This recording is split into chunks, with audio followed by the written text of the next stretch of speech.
right, what's up, everybody? How you doing out there? Thinker St. James here with ya. Oh, Canada, home of the BFL. That's right, we're watching BFL, Battlefield Fight League. That is out of Canada. Where in Canada? You tell me. I don't know. This is the first time I've ever heard of this promotion, but of course we are continuing our quest to watch every single fight promotion on planet Earth, and today we're back in the Great White North, baby. Let's fucking go. Oh, shot out of a cannon today. A little bit late because Restream just decided to change the interface again. It looks the same for you guys. It looks different on my end. Had to make sure everything was correct. But it is correct. You guys are coming through to me. You're coming through on screen. Everything is fine. And in about 9 minutes time, we're watching the BFL. Crack the whip.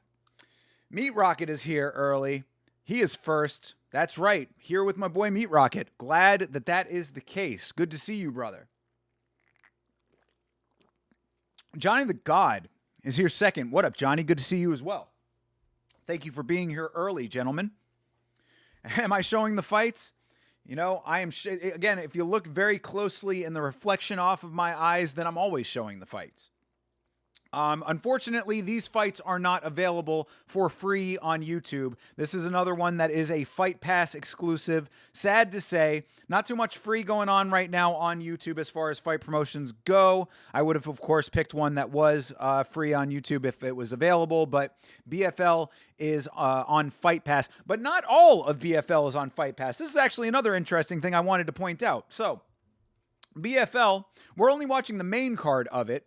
And the reason that that is the case is because if you look above my head here, you can see that it says main card is 9:30 on Fight Pass. And then below that, it says prelims are at 7 o'clock p.m. live in select sports bars. Live in select sports bars only across Canada. So the Canadians got to see the amateurs if you went to the right bar. I guess it's old school. You know, back in the day, when you'd want to watch a pay-per-view, you know, I'm sure that you know this from recent pay-per-view times, if you're not sailing the seven seas, but, you know, if you want to go watch the pay-per-view, you're not buying it at home, you'd call around to all the bars. Hey, are you showing the pay-per-view? I guess they still have that in Canada for local regional fighters. So unfortunate for the people who wanted to watch their friends fight if they were amateur fighters, you know, and weren't local to Canada where the fights were airing at whatever bar. Canada's a pretty big place. How many bars in Canada do you think were carrying BFL 87? You tell me. I don't know the answer. BFL over PFL? We'll see. We will see. We're going to find out together. Oh, I forgot I didn't get water. I was rushing a little bit today. Not rushing, but I was trying to do things, and I was late. I waited to the last minute. So I will present to you fine people who are here early why, whoop, if I don't break everything in the meantime. Smashing things up on the ground over here. Whatever, we don't need that shit. It's just my phone. Who needs a phone? For you fine people that are here early, why I was rushing just a little bit is because I was getting new sounds for the soundboard. A couple of them you probably know, but these are the new unveilings of these sounds while we're still waiting for this main card to start here. I have, of course, a classic to me. It certainly does suck. That's from Wayne's World. Certainly does suck. Then these classic to the entire MMA space. Hold on, I'm talking, brother. A couple of Tony Fergusons there. You got, of course, Hold On, I'm Talking, Brother, and the ever classic. Shut up before I ankle pick you. That's right. Shut up before I ankle pick you. And that's one that I think I'm going to have to use often for these haters out here. Who's coming into the chat to be a hater? They're going to have to shut the fuck up. Shut up before I ankle pick you. Or they get an ankle pick. That's right. And then the last of the new ones, except for one very special one, the last of the new ones is, of course, one that has been applicable many times, but only now is on the board. Another very classic moment. Don't you ever talk about my fucking mom. That's right. So, you know, if a hater comes in here talking about anybody's mother, they're going to get hit with this. Don't you ever talk about my fucking mom. Shut up before I ankle pick you. In sequence, right there. So there you have it. And then the last one, this is the new one that I've been wanting for a very long time. This is a very hard one to find. And you've probably heard me make this sound with my mouth before, but I finally found the exact one I was looking for, and I still don't know what it's called or where it's from. I found it on a soundboard specific to a radio show that I used to listen to. Many of you might be aware of the one I'm talking about here when you hear it, but if you know where it's from, let me know if you know it in the chat, but it is this sound. That right there. That is the sound that I've been waiting to find for quite some time because it is one that is applicable all the time. Sanjay is here. Commies. I love my Canadian friends except their beer sucks. Wow, that's fighting words out there, brother. You're going to start an entire arena fight just like the film Canadian Bacon. You think Canada has 8 bars total? I mean, they got plenty of rappers. I'm sure they got bunches of bars. But I would think that Canada has a lot more than 8 bars with the amount of beer they drink there. Tell us another Jackal story for the hater? Oh, no, dude. I use Jackal story all the time. Tell another Jackal story. That's for me when I'm rambling about something, you know? When I'm on my soapbox, I always hit that at the end to be like, yeah, shut the fuck up. Or I could just use this one. Conceive, believe, achieve. Shut the fuck up. That works too. Did you see President Awesome on Ariel's podcast? Dude, such a liar, saying he didn't plan all the crazy shit in the hotel in Wing C. I did not see that he was on the show. I did see the clip or the meme that it was a picture version of it, but I saw, Wing C is fired right now. Bro, right now you're fired. Oh, okay, right now he's fired. Got it. Gotcha. Okay, good to know that he is fired at the moment. We'll see how long that lasts. All right. Waiting for the feed to start here. We should be having feed in about 2 minutes' time. Did you hear the new potential meme of Dana saying, my therapist told me I'm a sociopath? I did. I watched the press conference just a couple minutes ago. Press conference was shit. I mean, I didn't think it was funny at all. But whatever.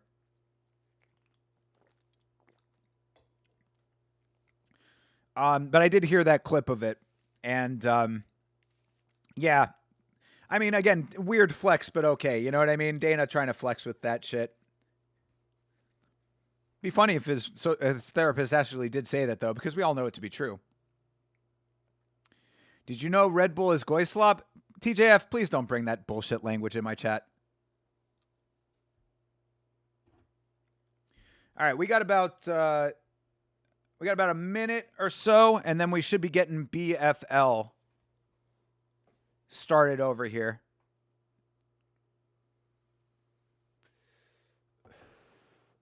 Getting clips of Sean Strickland now. They took away the female best of that they used to have for when the stream starting intro clip used to be a best of women's MMA for whatever reason. Oh, maybe because it was Women's Month? I don't know. Someone tell my girl to stop messaging me? You tell your girl to stop messaging you, bro. That's your job as a man. Press conference was freaking sick. Hamzat speaks so well. Connor 2.0. Yeah, it was like what I said is that first of all, the questions were atrocious. The media questions were awful. It was really just a whole bunch of Hamzat and Strickland questions about how much they don't like each other, which is all just a bunch of horse shit for the cameras as far as I'm concerned. They probably don't like each other, I'm sure. But at the same time, these guys are they're fucking like they're showmen. I don't know. It's dumb. It's performative. You got a pair of performative men, or at least one performative man and one actual hothead idiot. But either way, the questions were really shitty. So what I said is that the press was lucky that the two of them just wouldn't shut up at each other because their questions were so terrible, but they got masked by all of the other noise going on. Hamza just, you cry. It's like, bro, you cried too. There was that clip going around that was kind of touching in the moment. I thought it was actually kind of a humanizing clip of him. But the clip of him crying when the little orphan girl hugged him or whatever. You know? Oh, BFL has, we do have feed here. All right, after the graphic will be the starting point. This looks like a start screen as well. So, oh, fading out. There you go. First shot of wherever the hell Canada. Harbor Convention Center, Vancouver. We're in Vancouver, British Columbia in Canada. Off to a good start with this nice aerial shot.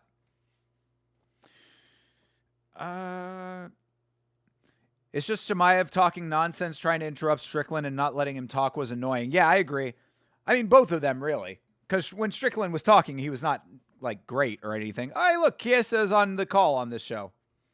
Michael Chiesa, a product of the BFL, by the way. So, yeah, we've got Michael Chiesa and these other two gentlemen.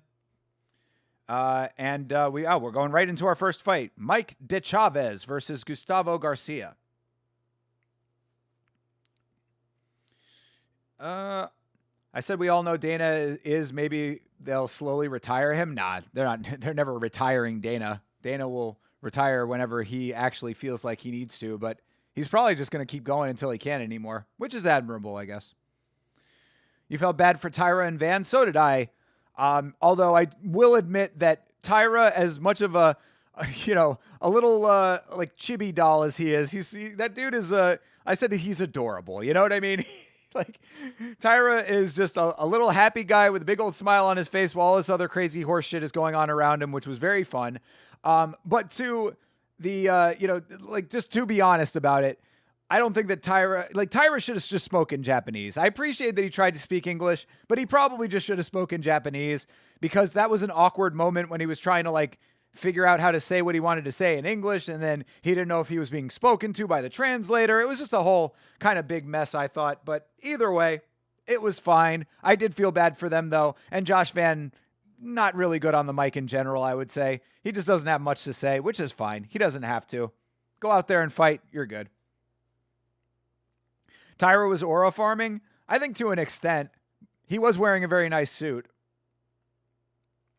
Vancouver is a lovely city. I've never been to Vancouver, British Columbia. I have been to Canada. Not there. Bleeding Edge is here. What up, Bleeding Edge? How you doing, brother? W for you and everyone else in the chat. Appreciate you guys. Strickland looked way bigger. Curious what weigh-ins will be like. Yeah, I guess they weigh in tomorrow morning. Yeah, probably tomorrow afternoon, tomorrow evening. I'm very happy. Thank you. Yes, Tyra's awesome. I love that guy. Power to the people. Yeah, one question asked to Vanna and Tyra. You're absolutely right, Jeremy. Good to see you too, brother. All right, first fight is underway. We went right into fights. Garcia versus De Chavez is underway. Of course, as I said, the prelims for this card only available in select bars in Canada. So, no amateur fights for us today. Nice low kicks from Garcia, I believe.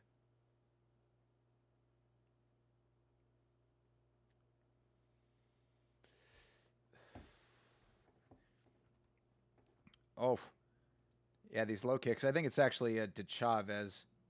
Yeah, De Chavez is the guy who was doing the nice kicks there. The media was click farming. The media just didn't have anything actually substantive to ask. I don't know if they were they couldn't have click farmed any more themselves. You know what I mean? Like, these dumbass fighters were doing all of the necessary legwork. The media was just there to stoke the flames a little bit. They didn't ask one actual question about the fight, really. I think that one guy asked if Strickland's pressure was going to be enough to overcome Hamzat. Great question, bro. Leg kicks coming hard. Yes, so far. Yeah, De Chavez is actually kind of fighting his way in on the bigger guy, which is nice. The size difference is very noticeable here. This dude Garcia needs to start getting active, bro. He's got all this reach advantage. There you go. That was a jab. To be honest, it would be amazing to have Sean Brady and Joaquin Buckley trash talk. Maybe Pfeiffer would be there and some Waldo and Volkov action, but unfortunately Chimaev would ruin it by yelling. Yeah, I wouldn't be mad at any of that. But you know what this press... that I feel bad for everybody else on the card because you know that this card is just being dictated by this very put-on, rivalry between these two guys. why there is such a rivalry between them, I don't know. I guess because they trained together and, at one time, but like, who the fuck cares? They just decided that they hate each other,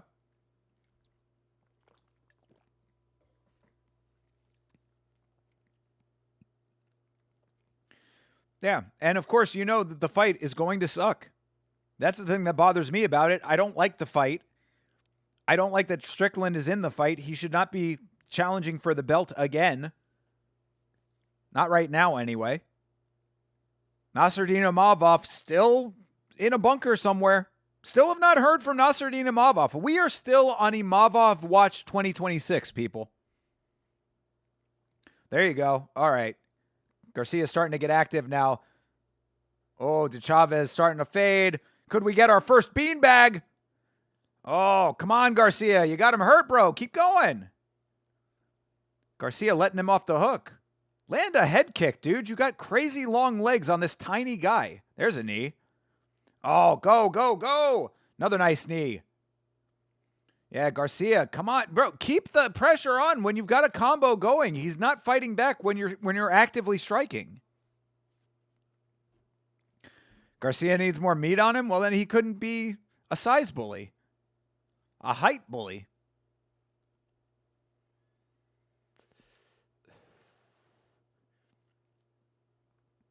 So far, this promotion is getting pretty good marks for me, though.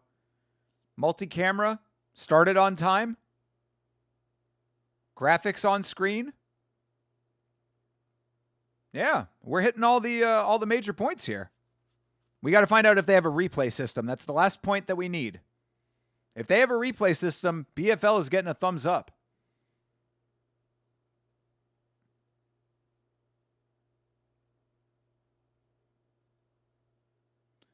Oof. Yeah, De Chavez needs to get inside past the kicking range, but I think he's worried about the knees now. A couple of those knees touched him. Do you think Allen lost so much aura by posting himself getting dominated by Hamzat? Did Allen lose aura by posting himself getting dominated by Hamzat? In the gym? I don't know if I know what you're talking about. We're talking about Brandon Allen? I don't know if I saw what you're talking about. Did he posted a clip of himself getting dominated by Hamzat?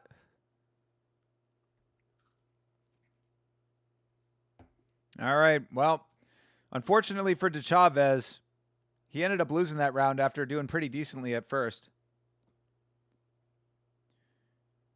Yeah, I don't know if I know. I'm not aware of this. Did he put a clip out himself of them training together and him getting dominated? That is a weird move. What was his point in doing that? Was it him just being like, yeah, look what you did to me in the gym, but think about what I'll do to you in the actual fight? That is a weird flex. If you can even call it a flex. Whatever clip you're talking about, Johnny, post it in the Discord. Because, yeah, I don't know if I've seen it. Is this recent? This something that happened recently?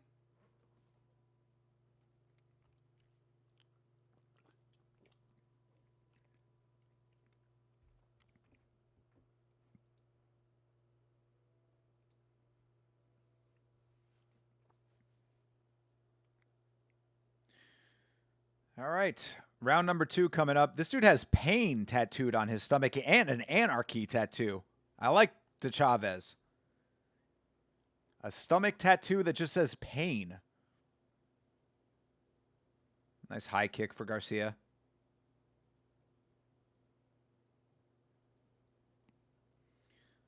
Leg kicks going both ways.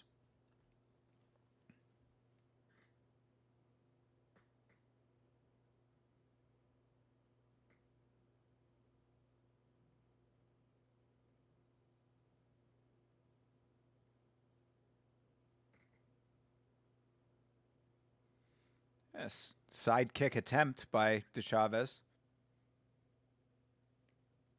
All Garcia needs to do is just spam kicks from the outside. There's no reason to even be like going any farther forward. Nice jabs. Garcia's starting to settle into this fight a little bit more.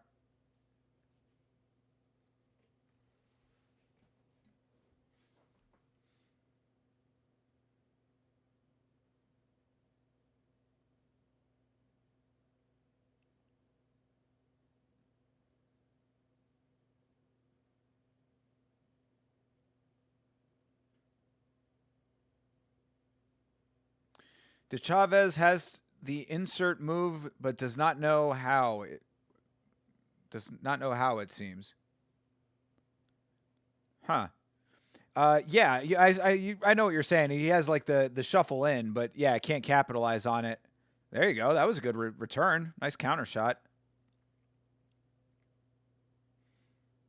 Yeah, he needs to get into the pocket. Like, he needs to back Garcia up. That's the problem. He's going backwards a lot, which plays tremendously into Garcia's hand.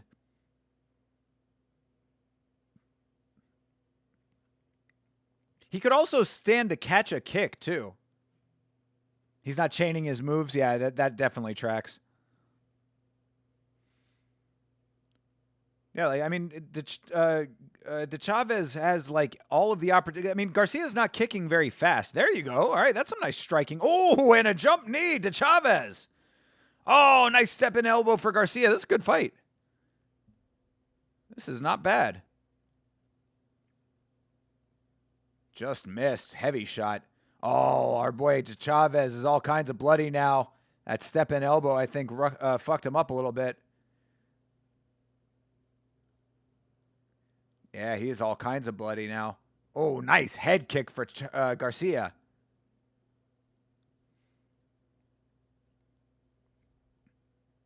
I would suggest to Chavez try to level change on this guy, but it's hard to get a big guy like that down.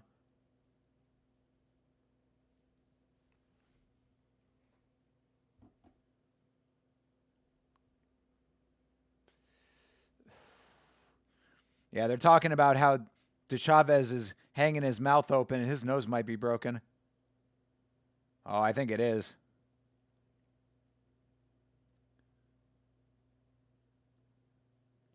Chiesa over here bragging about how he never been knocked out. Your last 4 fights were fucking layups, brother. Dude. De Chavez is all kinds of fucked up right now. If he can come back and win this fight, it would be crazy, but he's going to be down 2 rounds.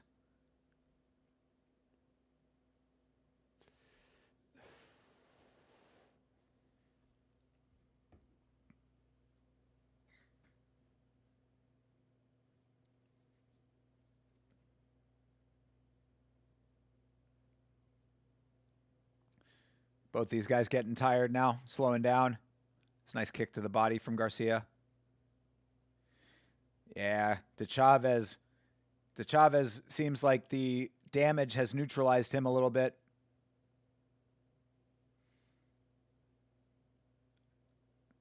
I mean, honestly, I would like De Chavez. I would say he needs to like just bum rush him, but he's letting Garcia stay out in the center of the cage. So it's like he doesn't have the ability to just like back him up. Like right there where they just were. They just moved out of the position. But like when they were 50-50, like sides to the cage, that it's over. It is over. Garcia with the 1 shot after all the damage. And we have Beanbag number 1. Sit him on the Maple Leaf Beanbag. Oh, that boy got a beanbag. Ooh, that's a beanbag. That is a Canadian/Mexican beanbag for the big man, Garcia. Our Mexican beanstalk out in the Great White North just got himself the first beanbag. Love it. Hopefully first of many. I posted the link on Discord of Hamzat sharing the sparring footage in public against Brandon Allen. Oh, Hamzat shared it. Well, Hamzat has been pulling like dirtball moves recently. Sharing gym footage is like a cardinal sin to a lot of people. Hamzat just out here sharing all the gym footage right now. But I will take a look here while we wait for the next fight to come in. That was a nice knockout, though. Shout out to Garcia. All right, let's see what we got here. Oof, that was a nice uppercut that he hit there.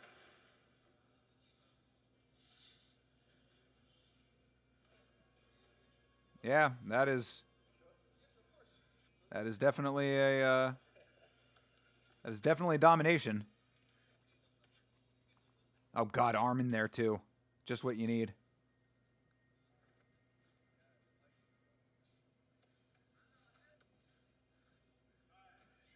Oof. They were hard sparring, huh? Yeah, Brendan Allen a little bloody. Damn. Yeah.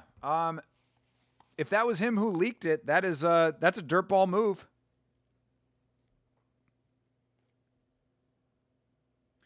What is that soundbite about the beanbag from? Oh, the first one? It's like a random TikTok that I found. It's actually kind of funny, honestly. It's a TikTok about, it's like I'll have to see if I can find the name of the creator. But it's like a dude, and he's hanging out with his girl, and I guess he didn't want his friends to know that he had this chick as his girl or whatever. So like his friends come over, and he like throws a sheet over the girlfriend, and like the guys mistake the girlfriend for a beanbag, like a beanbag chair, and they start like fluffing her up and stuff under the under the sheet as if it was a beanbag. So that in and of itself is kind of a funny sketch. The funny part too, though, is that one of the friends, and I mean, I don't mean to disrespect this guy, but it certainly is the truth. One of the two friends that comes in to, you know, find the guy with the beanbag girlfriend, one of the guys does not have arms. It is a double amputee, it would seem, or a dude with a birth defect of some sort that does not have arms. Both arms, not there. So, yeah, this clip here. Oh, that boy got a beanbag. That is, yeah, that's what that's from. I'll have to find out. Actually, I think I can find it. I think I have it in the folder. Hold on a second. Let me see if the name is still on it. Oh, darn it. I didn't actually save the name of it. Hold on. Let me see if I can just play it real quick. See if it's on there. Yeah. Tim's So Funny Official. Tim So Funny Official. Tim So Funny Official. That is the name of the TikTok channel.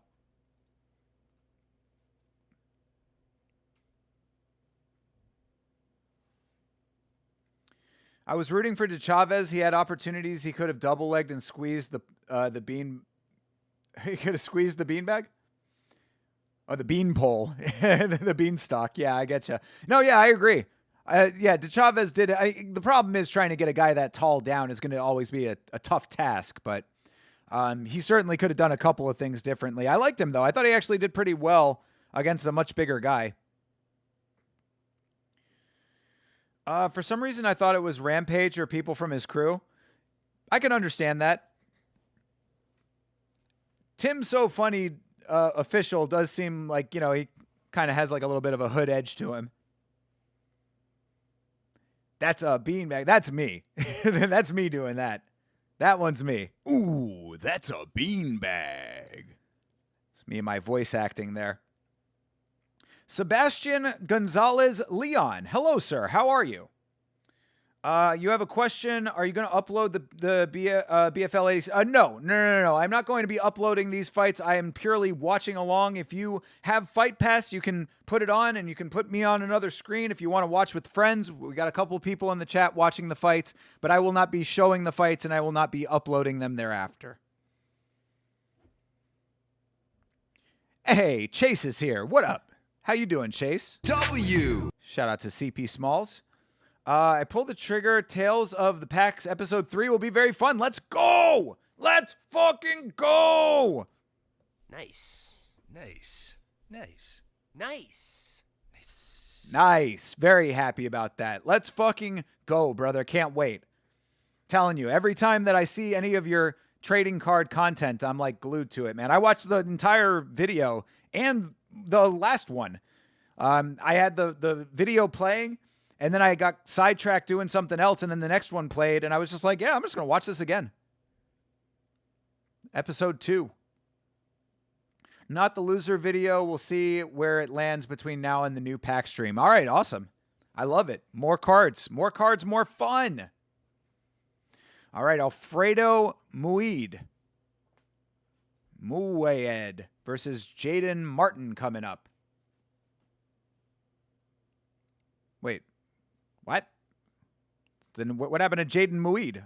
Oh, no, they're just going through all of the fighters now. All right, so what do we got next? We've got Batra versus Arboleda. Barta versus Arboleda coming up next. John motherfucking Dong is here. What up, John? How you doing, John Dong? What do you think Malat's most winnable fight in the top 10 of welterweight is? That's a great question. Good Lord. John Dong always has the greatest questions. I actually think he could have a competitive fight with JDM. I mean, after seeing JDM against Prates, I certainly think so. I agree. In fact, I even before that fight, I would have said that because I have always been the one. I mean, and again, I am not trying to say I told you so. Whatever. I'm not out here trying to be like Mystic St. James. I'm wrong about so much when it comes to the fight game. But JDM, I think I called very correctly. Everybody has this mystical version of JDM in their minds, like he has done enough to earn that. He did not do enough to earn that getting into where he got to. He won the belt against Bilal. Whatever. Take that for what it is. And then he has the fight with Islam and then Prates. It's like it did. JDM he's good, not great. I would say if he is elite, I will even give you maybe that he is close to elite. But if he is elite, he is at the very, very, very, very bottom of that elite rung. Right there at the top of the great echelon. But I'll take a look at the rankings real quick. Just to see, refresh my memory on the top 10 at welterweight. Probably could name most of them, but let's just have it in front of me here. So your top 10 at welterweight: Ian Gary, Carlos Prates, Michael Morales, Jack Della, Bilal, Sean Brady, Leon Kamaru, and Joaquin and Gabriel Bonfim. I'd say that Leon's probably a pretty competitive fight for Mike Malott. Leon Bilal, if he wants to go back to his wrestling, could be interesting, but if he wants to strike, that could be a good one for Mike Malott. Jack Della also works.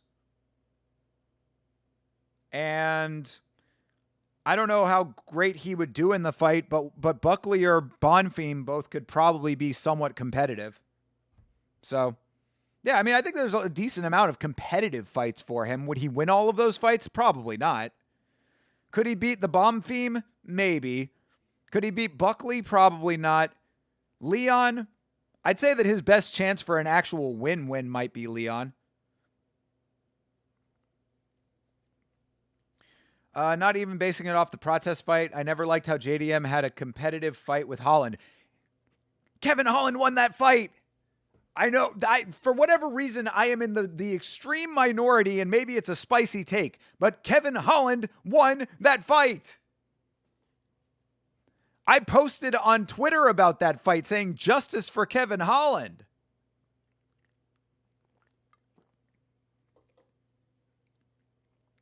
So yeah, has a competitive fight with Kevin Holland, barely beats Gilbert. Come on, man. How bad do you think it would make Islam look if Malott submitted JDM? It wouldn't be a great look. Certainly that. It would not be a great look. I think that as the champ and as dominant as Islam has been, it kind of doesn't matter, but it matters to the fans. You know what I mean? I think that the fans would care way more than Islam would care, but still, the reason that you asked that question is exactly why, it's a thing. You know what I mean? The fact that there's even that potential question in the atmosphere makes it so that there's a problem, or at least that there's a discussion that would be started around that.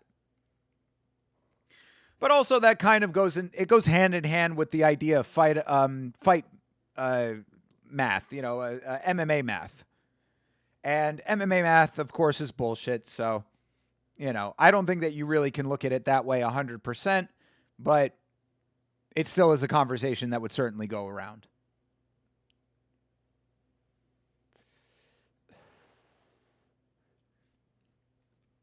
All right. Arboleda versus Batra. Boutros Batra.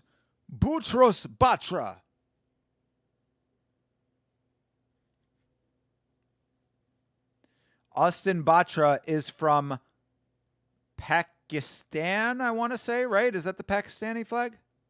No. Pakistan's the green with the crescent. That's India. My bad. This is an Indian gentleman. An Indian dude named Austin. Hey, Sanjay. We've got an American Indian in the chat and a Canadian Indian in the fight. Oh, coming out to a Bhangra banger right now.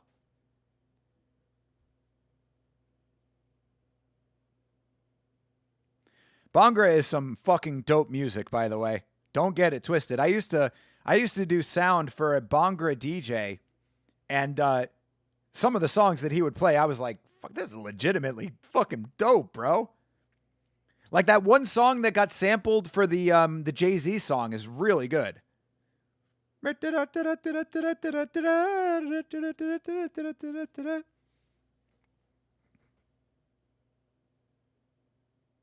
there's some really good Bhangra out there. Shout out to A.R. Rahman. Do you think Prates has the power to knock out Islam Makhachev, and do you think Prates would be able to stuff his takedowns? That is the big question now, isn't it? Does he have the power? Yes. Is he going to be able to land the shot? That's a different story, I would say. Does he have the power? I think he has proven he has the power. The fact that Islam has been knocked out at all ever before kind of lends itself to, being that could happen again. Is he going to be able to stuff the takedowns? That's I think a more complex question.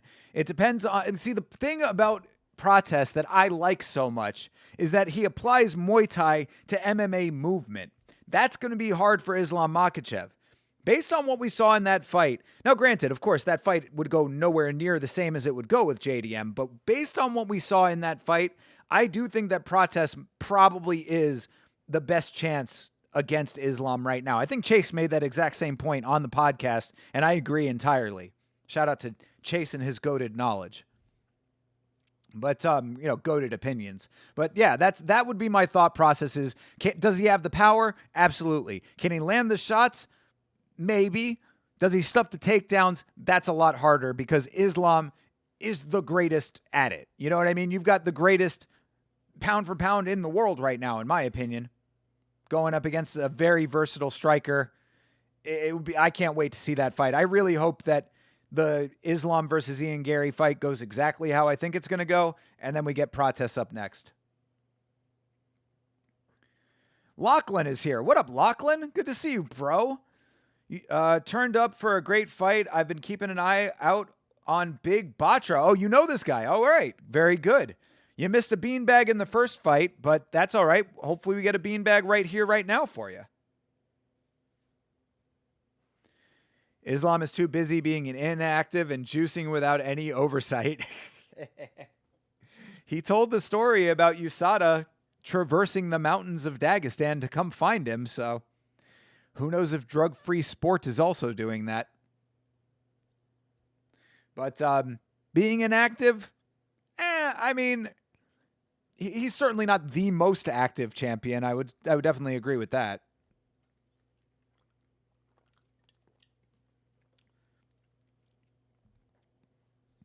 Hey, this referee has a better beard than Batra. That should be a rule. The referee cannot have a better beard than the fighter. Mike Beltran just never going to ref in Canada again. All right. Batra, Arboleda, underway. Let's see if our Indian King can score a win. Ooh, looks like he can. Nice knee lands.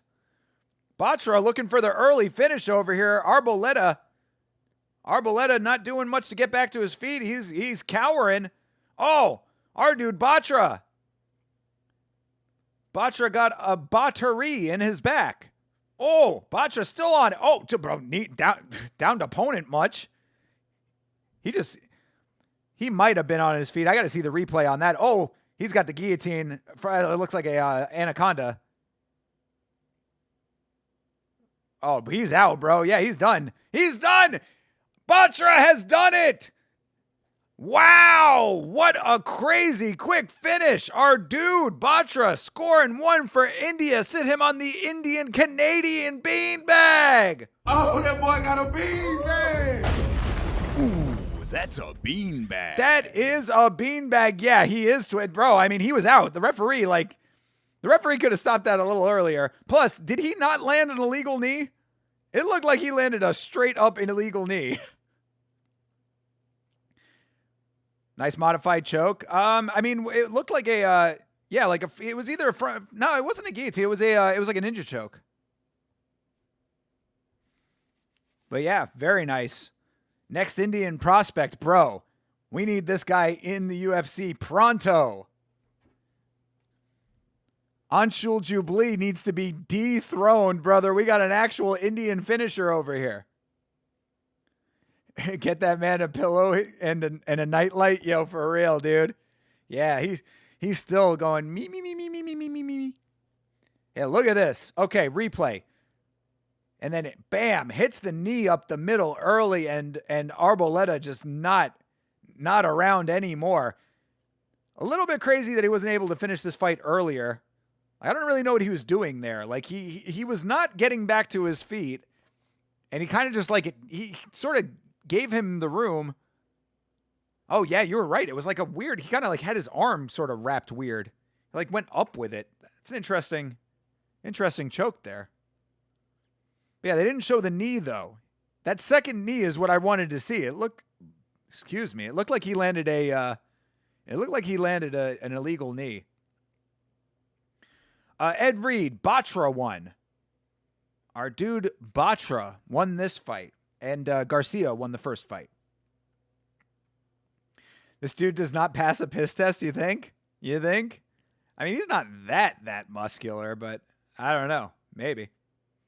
Contender Series is going to be nuts. Bro, I cannot fucking wait for the Contender Series. Cyrillic name. Jaden Martin, Mauricio Barbosa, results 8 May 2026. Who won? Results? No, I do not have the results. Wait, Jaden Martin, he's fighting on the. Oh, that fight has not started yet, sir. Yeah, that fight is still upcoming. Yeah, we have not gotten to that fight yet. Let's see, 1, 2, 3, 3 more fights and then that fight. You can see the card up here. You're welcome. Thank you very much for being here. If you want to hang out for the fights, I'll let you know when it starts.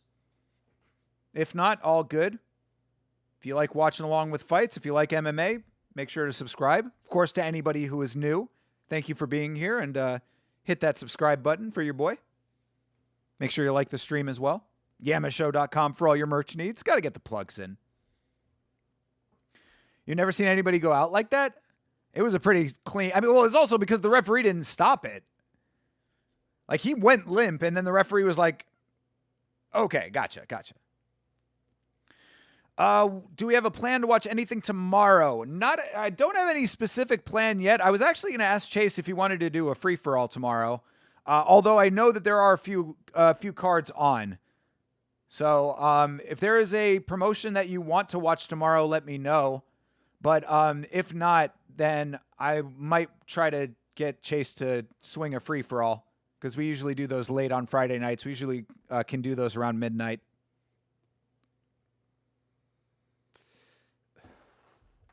But I'm down for anything. I was certainly planning on being on stream, so. Bro, I don't speak English well, but say yes if the fight didn't happen. Martin Barbosa, please. Yeah, okay. Sure. In fact, Meat Rocket, are you still here? If Meat Rocket is still here, he speaks Russian. So if you're a Russian you can put Russian in the chat too.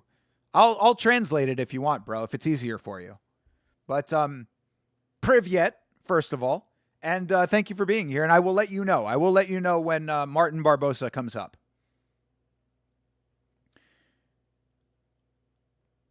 He did not quit. Nobody could take that shot. True. Shout out to Damian Pinas, the GOAT. Haven't looked at anything yet. True. Yes, I know that there are events on. We could do a replay watch of UAE Warriors. That's one that I've been wanting to do. It's during the day though. But I mean, Chase is in the chat. Chase, you down for a free for all tomorrow? Thank you, bro. Yes, Russian. Hey, yeah, like I said, Privyet, brother. Privyet, comrade. I got you. I got you on the Google Translate right quick. No, the fight. Yes, correct. Oh, that was Lachlan saying that. Thank you, Lachlan. Appreciate you, bro. I was just about to say something on UAE. Yeah. UAE Warriors is on. But it is during the day, so it would have to be a rewatch. And it's only on Fight Pass too, so, you know. The Arubian King, yes, indeed. Aruba, Jamaica. I won't get home until late, but if the world is asking for it, I mean, up to you, brother. Completely up to you. I can find a watch along to do. But you know, I love the free for all, so if you want to do it, certainly down. I could try to talk to Isha from City Life and see if he would be around. I don't know what time zone he's in. I gotta DM him at some point. Am I following him? Is he on Instagram? Let me see if he's on Instagram real quick. City Life Project. Yeah, there we go. Oh, I am following him. All right, cool. Does he follow me? I don't know if he's following me back. See if I can message him. Okay. Yeah, so if you want to do it, let me know. Combat U out of California is on you. Oh, really? Combat U? Is that Combat University? Don't fuck with him, man. He went to Combat U. All right, this very tattooed gentleman here. Somebody tell our Russian friend to subscribe. Combat U is a fire name. I don't dislike it. It's like Monsters Inc. U, you know, right? Who do I combat? I combat you. Uday Singh, how's Austin doing? Austin, what's his last name? Oh, is that Austin Batra? You're talking about? Yeah, Austin Batra, right? He just fought.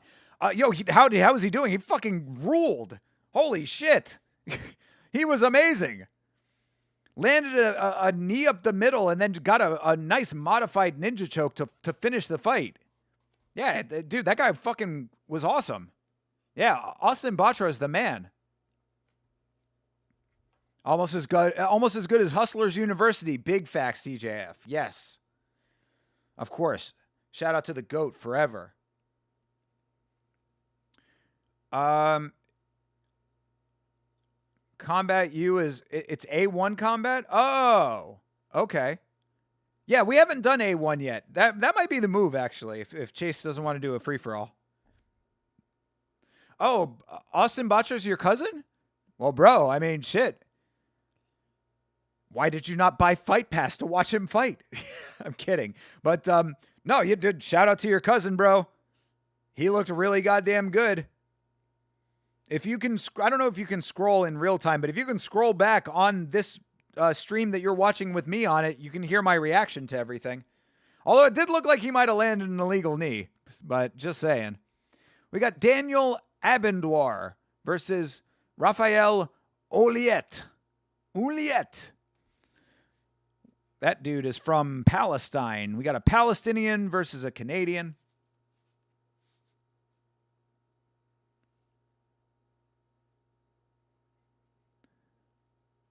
This dude is not a ring announcer. This is a guy pretending to be a ring announcer.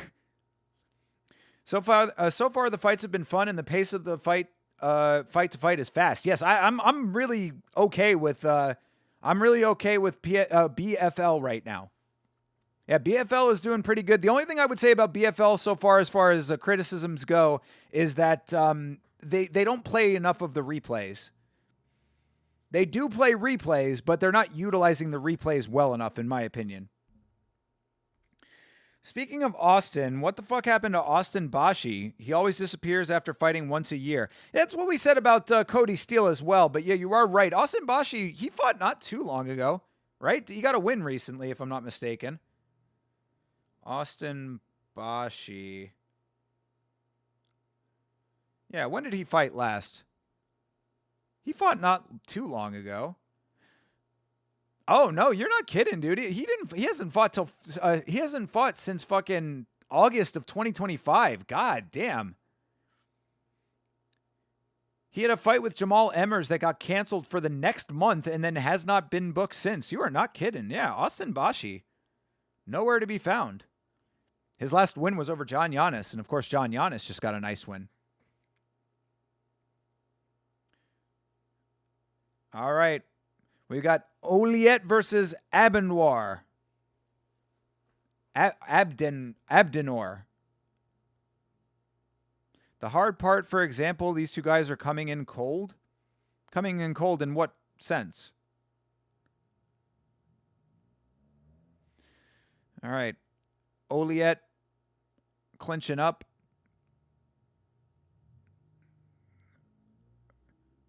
Oh, it's Olet. There's no I in there. My bad. Not warmed up? What do you mean? They didn't warm up before the fight? They don't have a warm-up area? That's not good. Pull a hamstring that way. All right. Olet still with the clinch right now. Abdenour needs to continue turning his body outward, but he doesn't. Whole lot of clinching going on right now.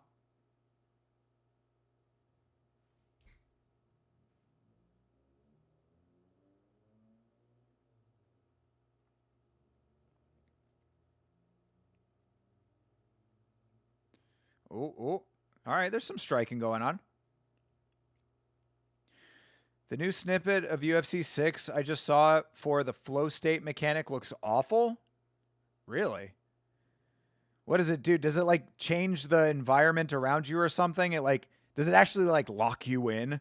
Because that's terrible if that's the truth. If that's what it is. Does it like make everything slow down around you and you're like in fast mode or something? You like these guys? Oh, you like the booth guys? The guys on the commentary? Yeah, they're not bad. Michael Chiesa is one of them. That's exactly what it does? Oh, no. Good Lord. Yeah. Talk about, making a realistic video game, and then you pull that shit. You have yellow streaks from your hands in black. Oh, God, I hate that, dude, in black and white. Yeah. I don't like that kind of shit. It's exactly what you're describing. That sucks. Oh, all right. Well, Olet kind of screwed himself there. He just basically took himself down, and now Abdenour full mount. Yeah, bro, elbows, bro. How the fuck do you... Oh, my God. Come on, dude. You had full mount, and you just let him get up.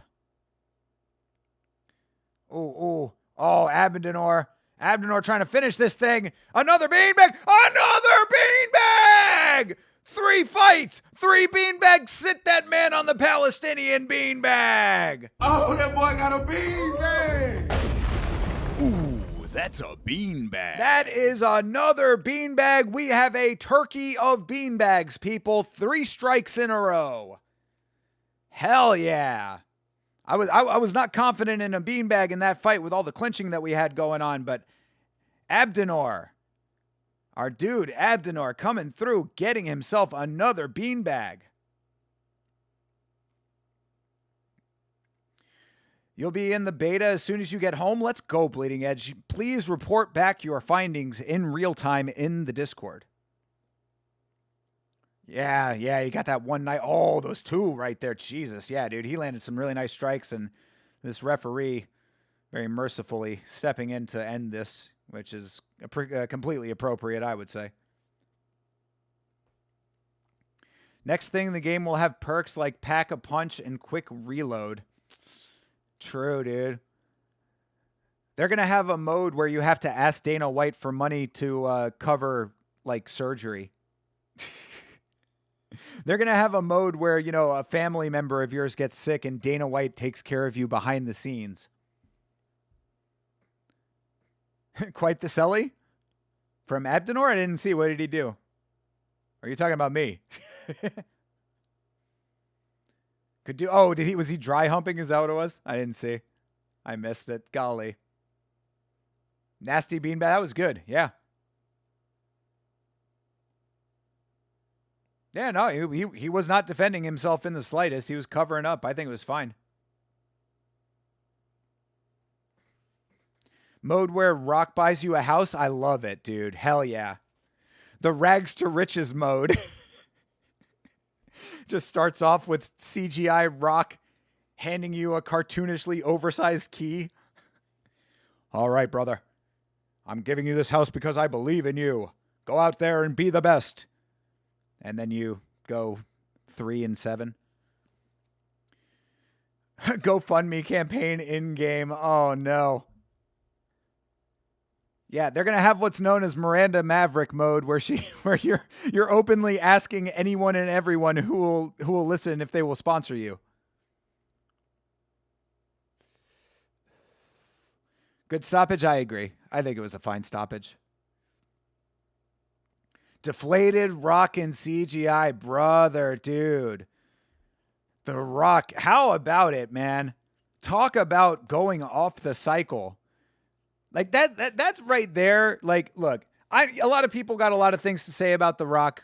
Certainly, I am not a fan of his fibbing and this weird persona that he puts on. You know, I do agree with people that The Rock is more of a product than a person at this point. But if you ever want to talk about a person who lied through their fucking teeth about being on the gear, that motherfucker, Dwayne The Rock Johnson, had the nerve to tell the world that he was natty. Bro, are you fucking kidding me? This asshole Dwayne The Rock Johnson out here trying to tell the world that he is natty, and then you see his full-on deflation when he gets off the sauce. Jesus Louises. I wonder if he has Ozempic breath. Nah, dude, he doesn't need to lose weight. He didn't need to lose weight. All of that weight loss was legitimately just getting off the fucking trem.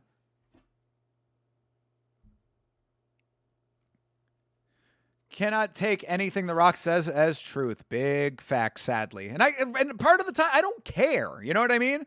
It's weird. It's funny to meme on.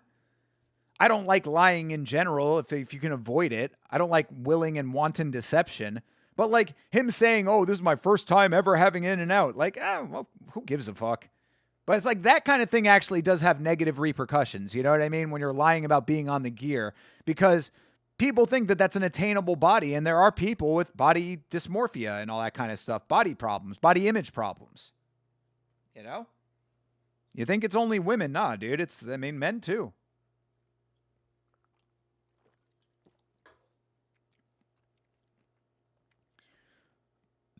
They just hate me because I'm a white boy and I'm jacked. True. Yes, Lesnar days before popping. Absolutely true. I'm a white boy and I'm jacked. Deal with it. I need to get that for the soundboard. What fight are you looking forward to most this Saturday besides the main event and co-main? Oh, good Lord. We just ran down all of those fights and I can't remember most of them off the top of my head. Let's see. Let me take a look real quick. Buckley and Brady, I am looking forward to off the top of my head, but let's see what the rest of them look like. Oh yeah, and Volkov and Waldo. Yeah. King Green versus Jeremy Stevens could be a really good fight if they make it that way. And of course, Ateba Gautier. Joel Alvarez and Yaroslav Almasov. There's a lot of good fights on this card. Anybody who was saying that this card sucks besides the main event is a fucking moron. Joel Alvarez, of course, Joel Alvarez. Chase calls him Joel Alvarez. There's actually Joel Romero. Joel is Joel. Or Joel, but it's Joel. Let's see, on the early prelims. Yeah, Kopylov and Tulio a little bit. Sabatini versus Gomez. There's a lot of good fights on this card, man. Yeah, any of those fights that I just said are ones that I'm looking forward to. Speaking of The Rock, did he get his house back? Nah, dude. He hasn't called the locksmith to change the locks yet. Bernie Lou! Bernie Lou! Because he's sponsored by protein brands and Dummies thinks that's why he's jacked. I mean, people believe what he says, you know? There are people who just believe things. You know? I would class myself as that to an extent. I am admittedly sometimes gullible. You know? I take people at their word because I don't like to believe people to be liars unnecessarily. I'm very interested in Brady versus Buckley. Yeah, same. I think Brady can pull it off. Of course, you can hear all of my predictions and the predictions of my co-host, Chase Parton, on our podcast Monday nights. Last week's fights, most recent episode, is out now with our predictions.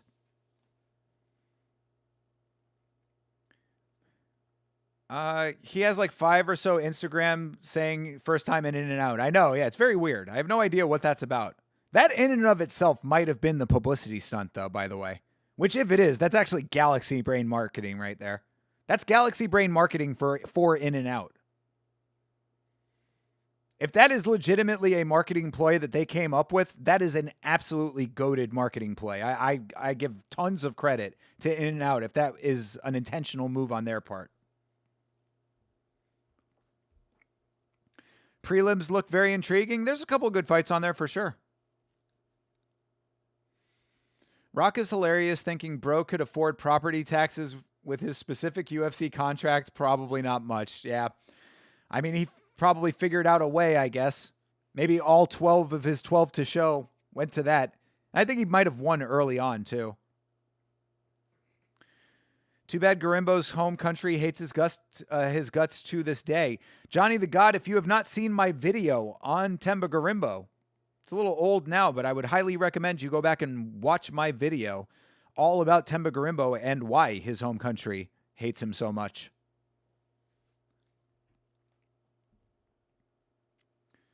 You're convinced Wing C is on the spectrum? Brother, did something needed to convince you that? I think it's a known fact.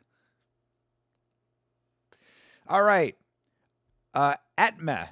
That's an interesting name. Atma versus Lou. Atma and Lou. Come on, Bernie Lou. We're going for Bernie Lou here. I like his name. Ooh, Bernie Lou going for the single leg. Does not get it. Did Canada just import the best Palestinian fighters so they might win a belt? Excuse me. Could be. I mean, shit, dude. Not a bad way to get one. Oh, Bernie Lou with the big pickup and drop, but Atma still fighting his way out. That was a big old pickup, though. Bernie Lou. Bernie Lou. I suspect UFC 400 main event will be The Rock versus Brock. I mean, Brock is about 70 years old now. I don't know if he's fighting anymore. Wing C is no longer employed right now. That is true. That is very true. He is not. Wing C is unemployed for the next 4 days. He is unemployed until the next Karate Combat card. Nice Sambo switch? True.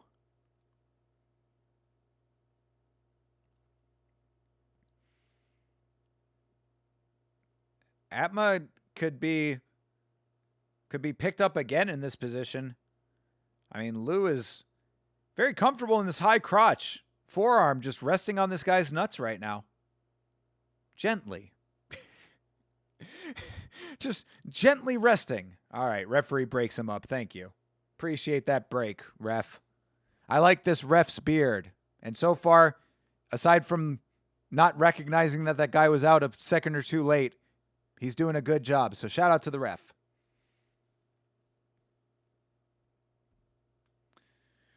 Unemployed until everyone believes Dana Brown has zero interest in that PR stunt. Big fucking facts, dude. Still hasn't fucking talked his way out of how the water gun fight happened. Because the water gun fight does not make any sense as something that fighters would just do. You know what I mean?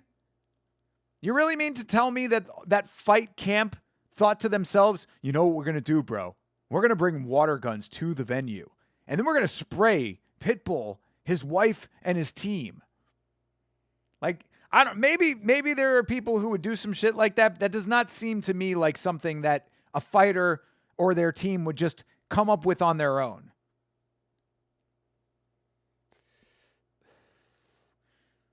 Why do the mouthpieces keep coming out? You disagreed with that break? I mean, he was pretty stalemated. Hey, James Bjorn again. Good to see you, bro. Got the water gun in the chat. He's part of, what's his name's team? Rind.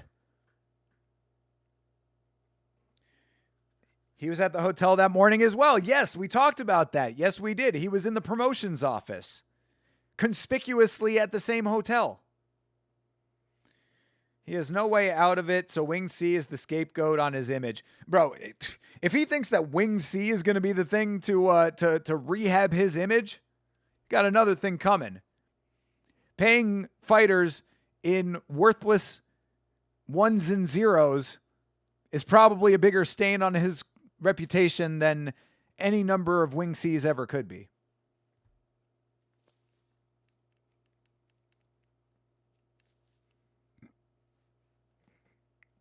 All right. After that big pickup and drop, his fight has slowed down significantly.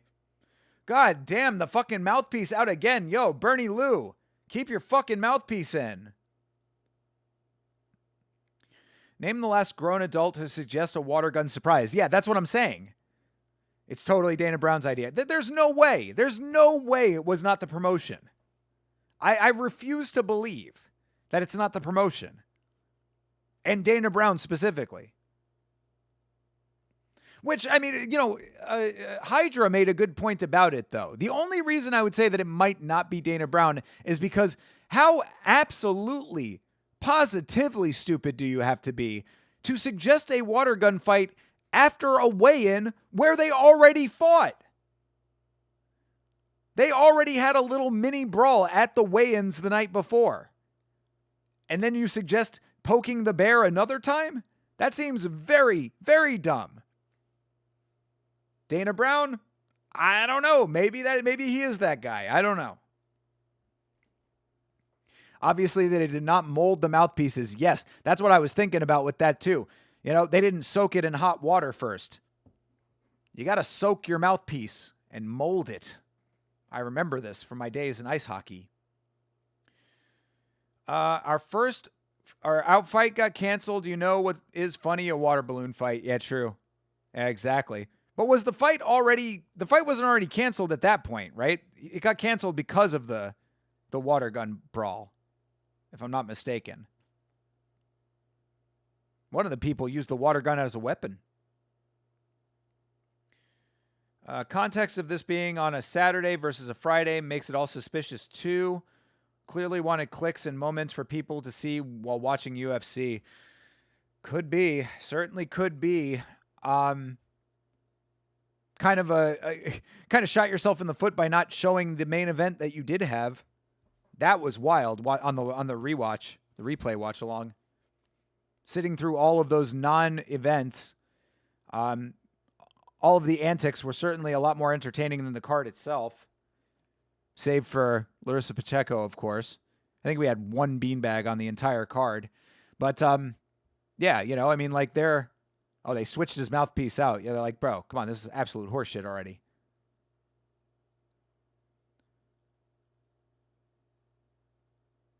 Bro, what is going on right now? He doesn't have a mouthpiece that actually fits him? How about keep your mouth closed if the mouthpiece keeps coming out? Maybe he's got a deviated septum.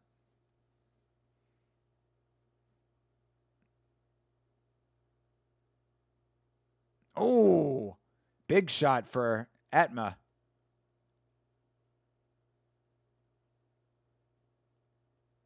Yeah, that was good commentary. He gets cracked, and they're like, oh, glad he had his mouthpiece in. It's a good point.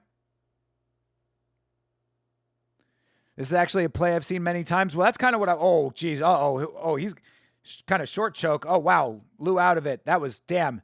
Atma fucked that up. That could have been a finish.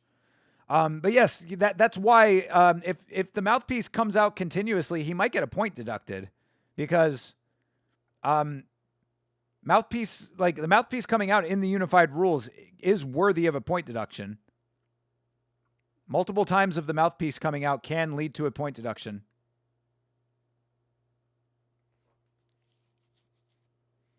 Yeah, and then commentary is making a good point. It breaks up the flow of the fight.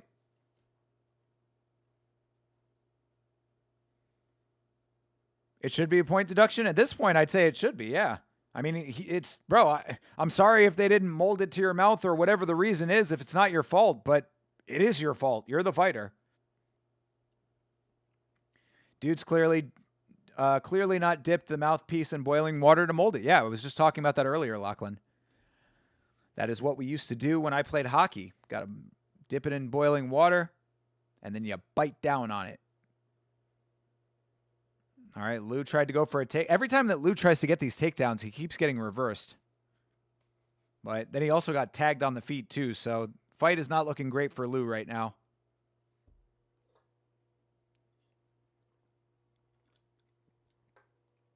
Come on, Bernie Lou. Bernie Lou. Who's winning this fight so far? I mean, I think that Lou took the first round, but based on the damage now, I'd say that Atma's definitely winning this round. It's only about halfway over the round, though. Halfway through the second round. Yeah, then he spits out his mouthpiece, true.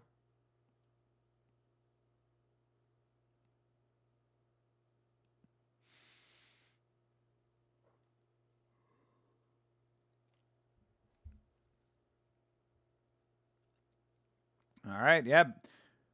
Bernie is good with his evasive transitions, but he keeps finding himself in bad spots afterwards. Atma.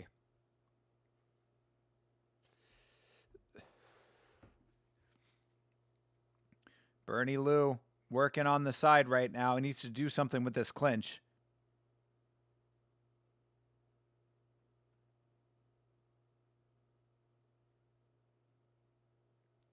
Yeah, Lou is up at least. True. Yeah, he almost got choked the fuck out. He got lucky that Atma couldn't secure it naked in the back. How long until that fight starts? We got one more and then that one. So we've got one more round of this fight after this round, then one more, and then that fight. So the rest of this fight, one more fight, the fight you're looking for.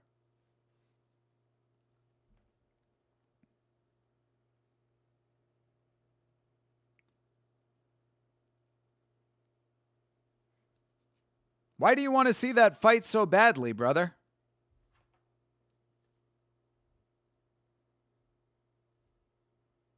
Also curious. Let me see if I can translate your name real quick.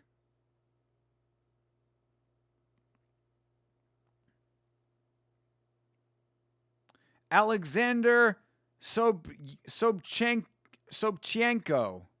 Alexander Sobchenko. Privyet, my dude. Thank you for being here. Lou needs a bedtime MMA maxing here? What does that mean?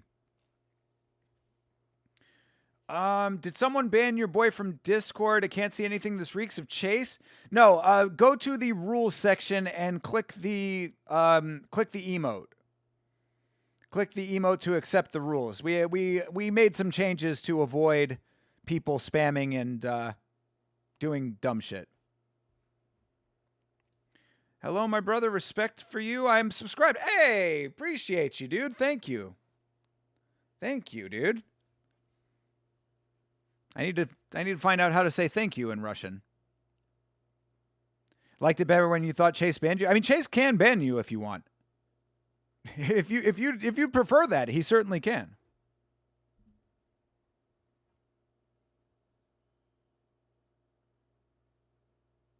Yeah, that was a good end to the round. Yeah, this is definitely 1-1 going into the third.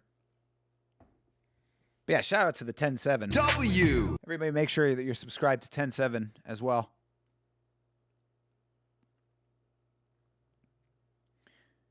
We could have made tons of beef content. We still can, bitch. I take it back. Fuck 10-7.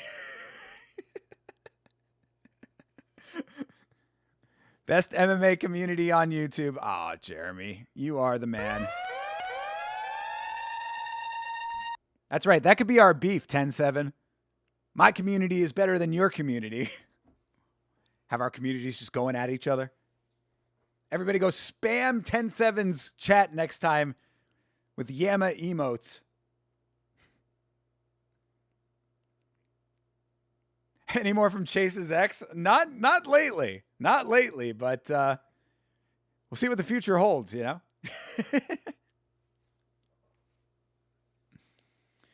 You forgot Thinker 1-1 for normal people. For judges, who knows? Good point, Sanjay. Very good point. Yeah, this is the round to decide it right now. Come on. Bernie Lou. Bernie Lou needs to channel his inner Bernie Mac. Go Mr. 3000. Knock it out of the park. Hi-oh. I am so happy that I have that soundbite finally. Ooh, that was a nice one for Atma. Your community sadly sucks? Come on, bro. Your chat is active as fuck, dude. I was appreciating when I was in there. I was enjoying it. I was like, man, this is a really active chat. This is a very engaged audience. I was appreciating it. Yama versus 10-7 water gun fight? Shit, dude. 10-7 is like friends with Patricky, man. He might be able to turn my water gun against me. I would be the one using the water gun as a weapon, which we did see in that fight. We need a Hamzat and Strickland beef here of Thinker and 10-7. Go back to Assyria. I don't know, man. I don't really have it in me to be like performatively asshole-ish. Like, you have to give me a reason to dislike you. Like, if I don't like you, I can certainly be an asshole. But like, I don't know. I don't like to do that kind of thing to people I actually like. Even in jest, I'm not a fan of it. Bro, this dude, Bernie Lou. I got a reason to be mad at Bernie Lou. They're taking a point at some point with this guy. Mr. 3000 is a great movie. You know, I don't know if... I mean, I think I saw it like a long time ago. But I don't remember anything about it except Bernie Mac being in it. And then in the most recent Red Letter Media video, they talked about it because I guess parts of that was filmed in Milwaukee. Yeah, there you go, Bernie Lou with the big pickup and drop. But yeah, Atma just back to his feet, though. I don't know, man. I don't think Bernie Lou is going to win this fight, unfortunately. You're Assyrian and DS is Bosnian. Yeah, true. Exactly. And I don't like either of them. No one even knows what an Assyrian is unless you explain it to them. And Bosnia, what do they do there? Basketball? When was the last Bosnian fighter that you knew of who actually had some success? Huh? Tell me that. I'm trying. I truly love both my 10-7 guy. Yeah, no, I know, dude. Exactly. It's like I can't legitimately be mean to the 10-7. I want him back on the show. 10-7 was great. I loved our episode of the Free For All, man. I thought it was great. I thought it was I was talking about it afterwards. I was like, man, both these guys have really good points. Like I thought that all four of us had good, like, different viewpoints that all connected nicely. Conversation flowed very easily. We were joking. That was the one thing I will notice. But see, I think that like me and DS are similar and Chase and Bam Bam are similar. Me and DS laugh at things. Bam Bam and Chase do not laugh at anything. So if you can get either one of them to actually crack, that's where you've actually done your job. For me, at least, as a comedian.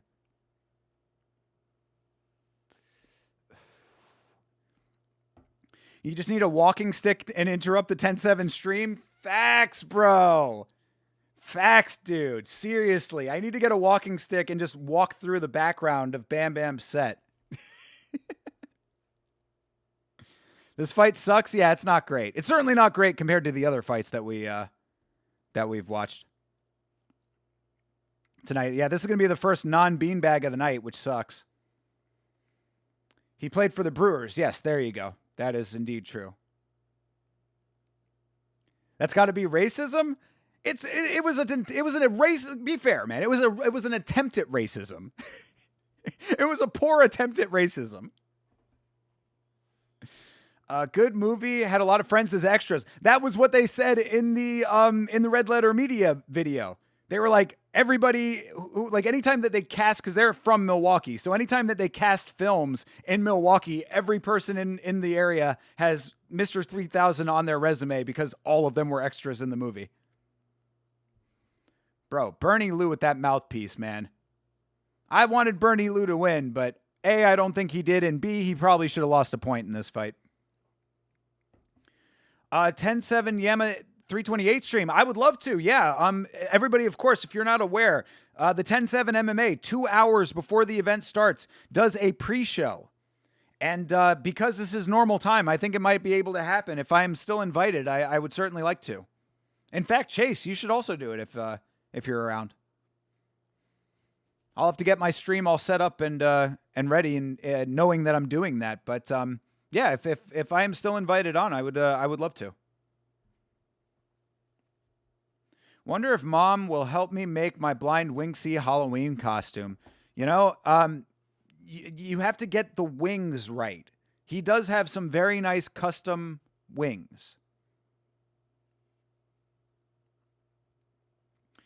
Wow, so racist of thinker, I'll turn into MMA Joey Stan and become a Karen.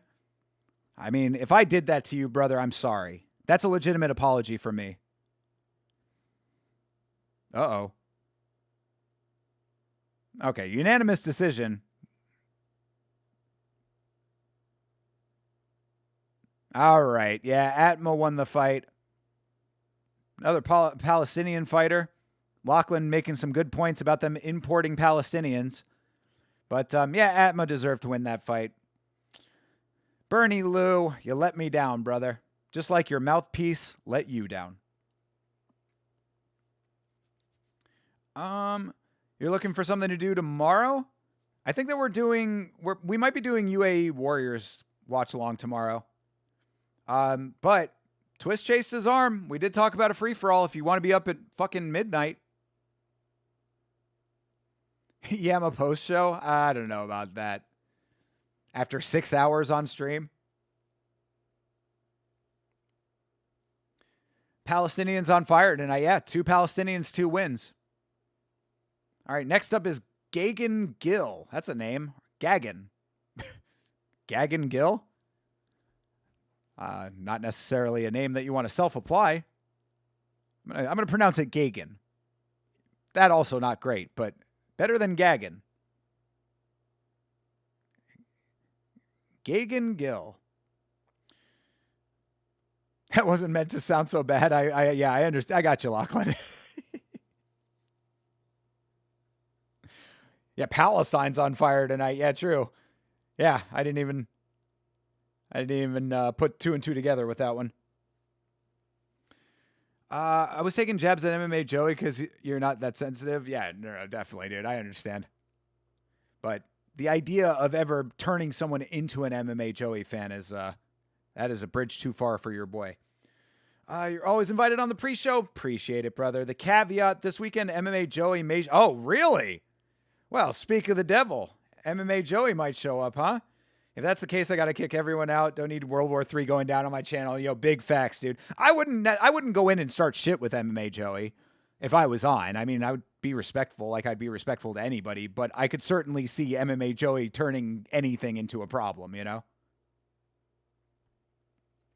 So, I mean, honestly, for you, I'd be worried, you know? It's your stream, and MMA Joey comes in and just starts talking a bunch of fucking nonsense. He doesn't seem like the type of guy that would take kindly to pushback, you know? Castaneda sounds like a familiar name. Is he a Castaneda here? Oh, he is a Castaneda. What happened to Reyes? Arturo Castaneda. Yeah. Goggin Gill was supposed to be fighting someone named Reyes, but Arturo Castaneda. Wait, the picture's the same, though. Maybe he's got two names. Arturo Castaneda or Arturo Reyes. Either way. We'll go with Castaneda because that is what is on the graphics.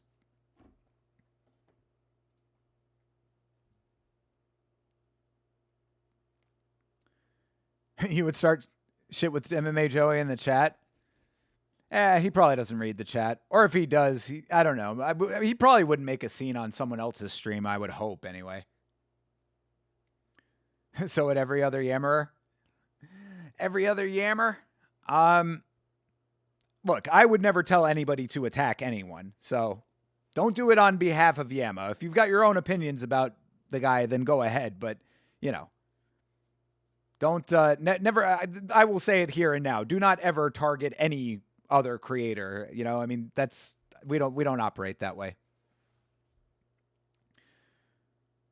Is MMA Joey the liberal Karen type of MMA fan? Apparently so. I did not know that. I don't know I really don't know much about MMA Joey. I very rarely ever watched any of his stuff.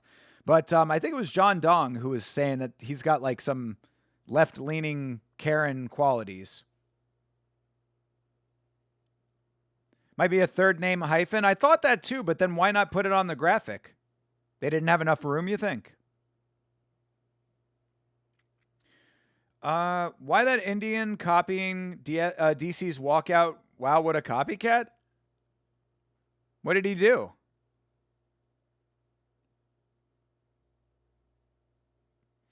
Yamo, would you ever do a show with the MMA guru? I mean, I wouldn't say no, but I don't really have much to say to him. I mean, if he wanted to talk about MMA, I would. I mean, you know, I don't know. I guess the answer is like yes, but like I don't have like why, I guess is what I would ask. You know, like what for what reason? Because I don't watch his stuff. I don't particularly like what he does. I have respect for him, but I'm not a fan most of the time of what I've seen from him. Like I said, he's a MMA shock jock, which is fine, but I don't care much for it. So like what to what end? Like if he wanted me to come on and like talk about MMA, sure. If he said, "Oh, I want to come on the free for all," yeah, we would have him on the free for all. And I would, you know, I'd try to be nice or whatever, but like I don't know. I don't really like see what the point would be. He's a fake liberal. He loves fighters from heavily oppressed countries and regimes. Oh, that's weird. Why would you bring politics into that? I don't, anybody who brings politics into MMA in that way is kind of weird to me. He's very left-leaning, and it's not the reason that you dislike him. Yeah, I'm sure.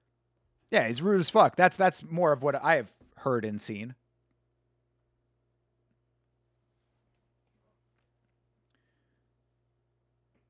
Oh, it was the same song and he ran like DC?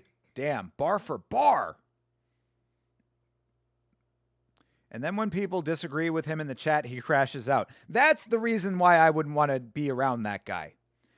Like, again, I would be I would be respectful to him. I would not be disrespecting him outright. But, like, I don't like the idea that if you disagree with anything he says, that he just starts yelling and acting like an ass.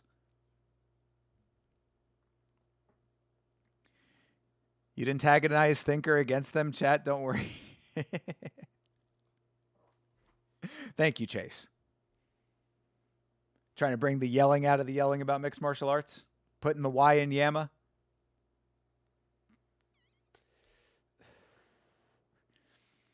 All right. Gag and Gill over here.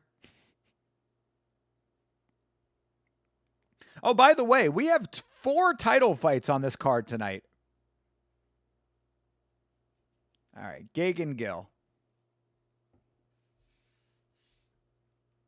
Another Indian guy. Good amount of Indians, good amount of Palestinians on the card out there in Canada. No Canadians in the chat right now, surprisingly.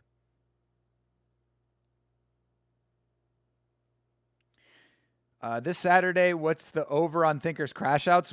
Depends on how many fucking commission fuck-ups we have in Newark. Of course, New Jersey is notorious for a Thinker crash out. I did a whole video about an event in Atlantic City. So, yeah, New Jersey does not have a great track record with its commission. So, I would say the odds are pretty high. It's Yama, not Quama. Quiet about MMA. True. This is true.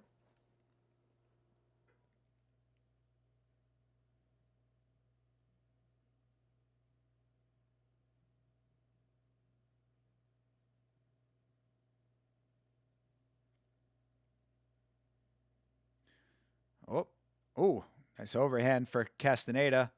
Another nice overhand, but he's looping shots. Gagan Gill up in his face. Ooh, a couple good shots for Gill. Come on, Gill. Do it for India, bro. Pretty sure that months ago, Joey said Fluffy was Hamzat's toughest test. I also said that.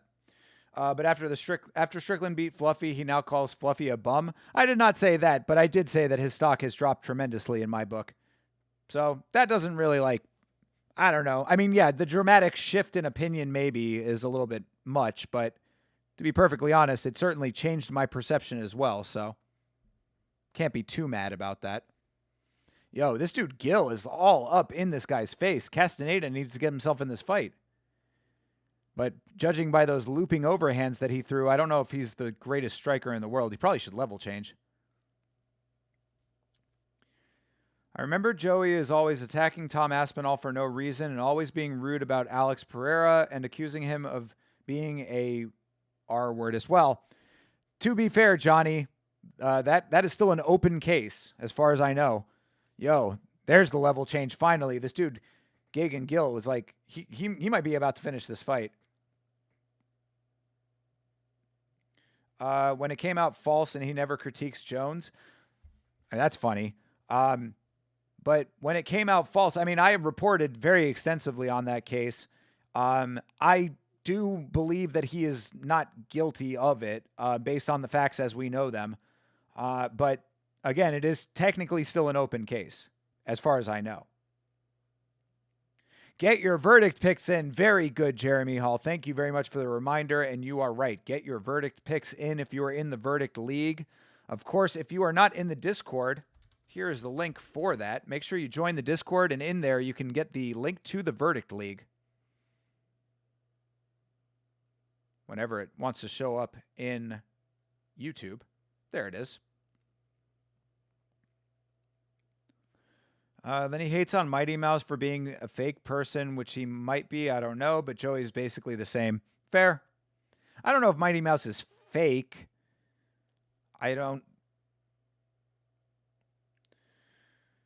He hates on guys like Colby for talking crap but not fighting. But isn't Joey basically the same? He talks crap about crap but doesn't train or stay in shape for that matter. Fair. Yeah, I mean, he's another dude that's like overly inflammatory, I would say. Which is why I just don't watch. I never understand people who hate watch. Just don't watch.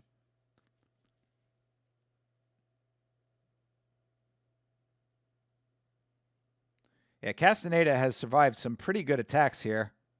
Gets a knee off.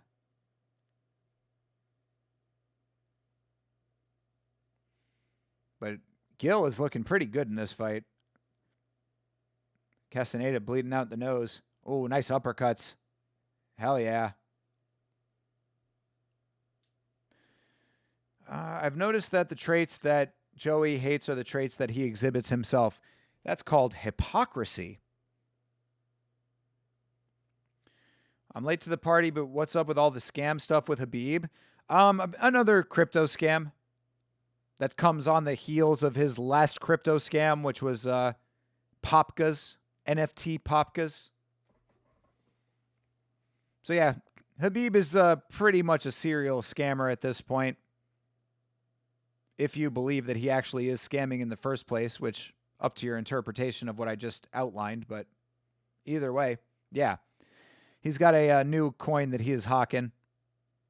Probably made himself a boatload of cash, actual real cash, not that funny crypto bullshit. And made a couple of tweets and took the bag.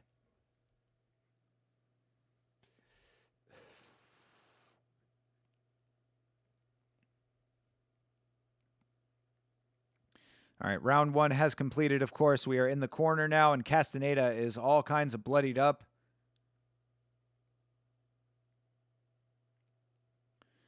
That's another thing. Joey doesn't critique Habib for the crypto stuff and instead is like, the people who buy crypto are the dumb ones. That's an asshole take right there. That's an asshole take. Yeah, because people want to believe, so go out and scam them. It's wrong for them to believe you. I hate that. I mean, granted, I do agree that there is some level of personal responsibility that comes into play, but no, you are the one at fault for doing the bad thing. People are not at fault because they fell for your scam.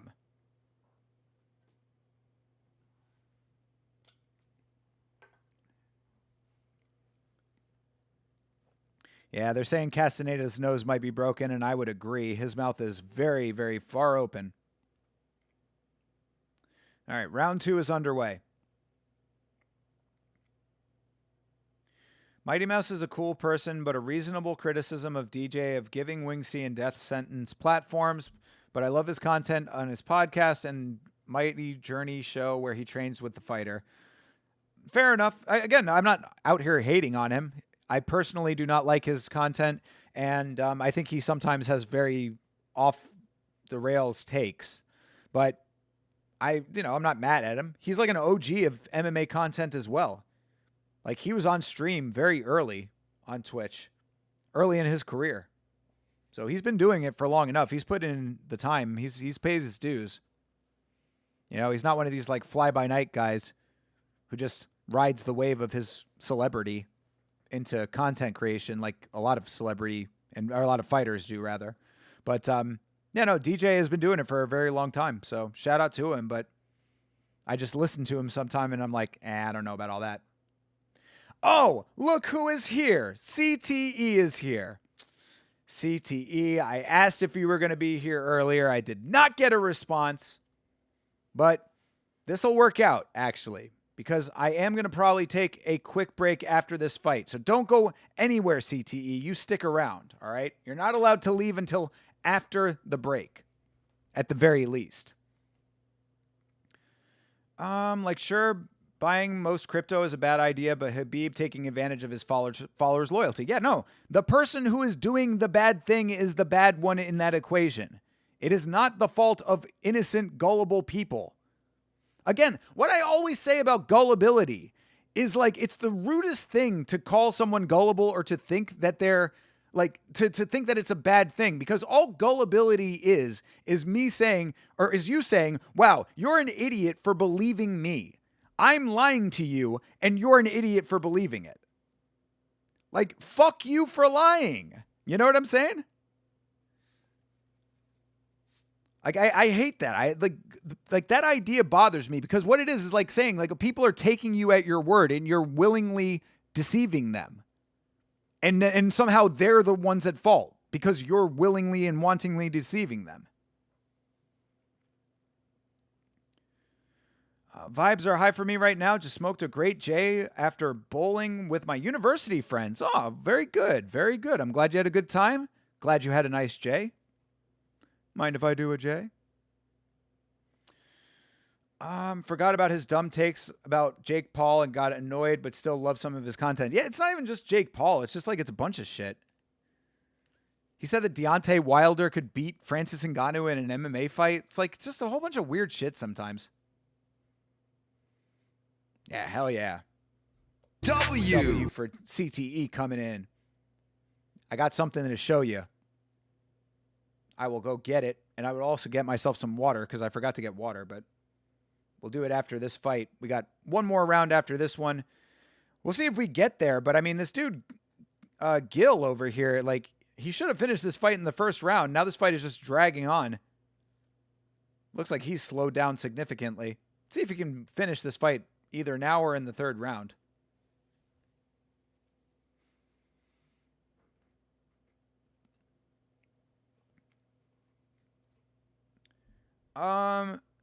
Sorry to bother you, but was there a fight between Barbosa and Martin? Please tell me if there was a fight. If there was, say yes. If there was no fight, say no. Yes, this is the last fight before that fight. That fight is next. It's coming up next. We watching the Ronda and Gina card? I'm going to put up a poll that week to see what the chat says, because it is the same time as a UFC card. But if chat says that they want to watch the MVP card, I want to watch it. If we don't watch it live, we'll watch it as a replay watch. And if we don't watch UFC live, we'll watch that as a replay watch. But I'll put a poll up in the Discord. So make sure that you vote on the poll when it goes up. It'll be up that week. Yeah, Alexander, the fight is next. We still have another round of this fight to go. Habib is already rich. He can just teach his followers about the risks of investing in crypto, but instead he's taking advantage of their ignorance. That's first of all. Second of all, crypto to a lot of Islamic scholars is haram. Crypto is a form of gambling to a lot of Islamic scholars, and that is expressly forbidden by Islam. But to address the first point, John, Habib might have been rich at one time, but he owes a lot of money to that Russian government, from what I understand.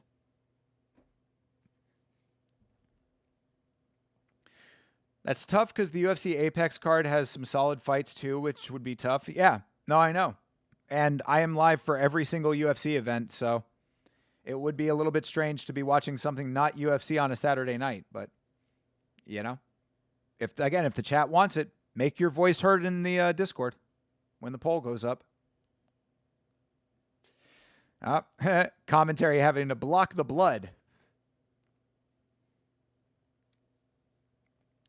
I heard the stuff about Habib and the government. Wasn't sure if it was true. Oh, yes, it is true.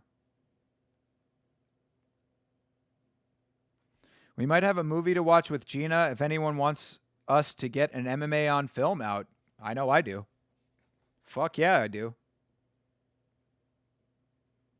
Still want to watch The Naked Gun. Still have not watched it. But I'm certainly down to do the Gina Carano movie as well. What's the name of that one?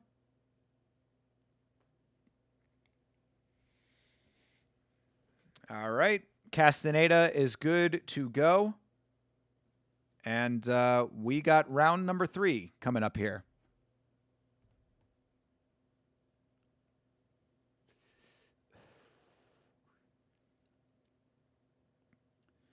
All right. Gagan Gill.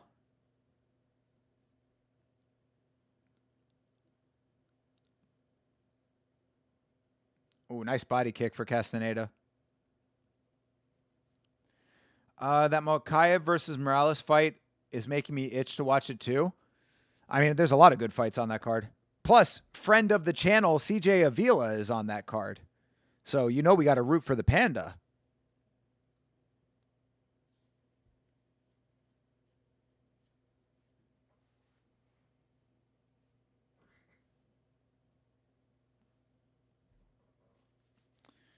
All right. Gagan Gill got the takedown, and this might just stay on the ground for the rest of this fight. So we got a lot of time on the ground coming up. Just under 4 minutes worth.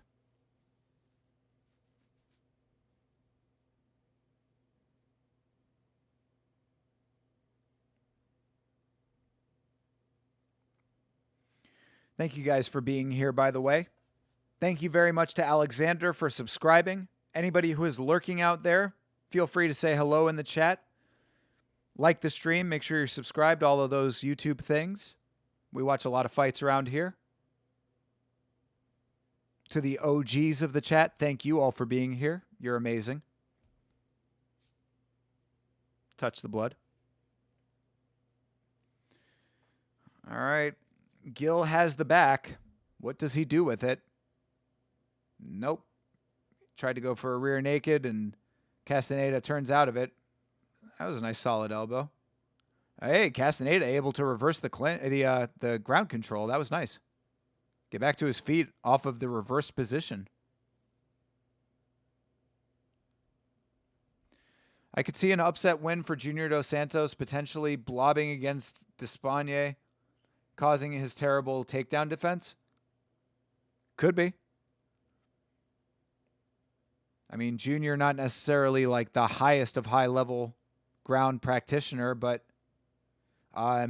it would be the smart move against Robelis. Castaneda bleeding out of his mouth and nose.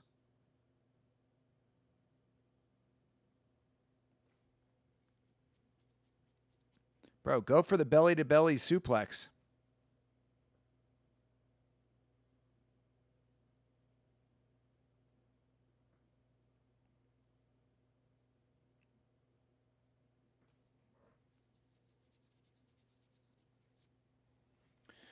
Oh, my God, clinching. Fight started hot. Gill trying to finish it, but Castaneda's got a good chin on him. I could see an upset. Oh, I already read that. Sorry. If Austin Lane can take down Despaigne easily, JDS does well. True. That's not a bad point.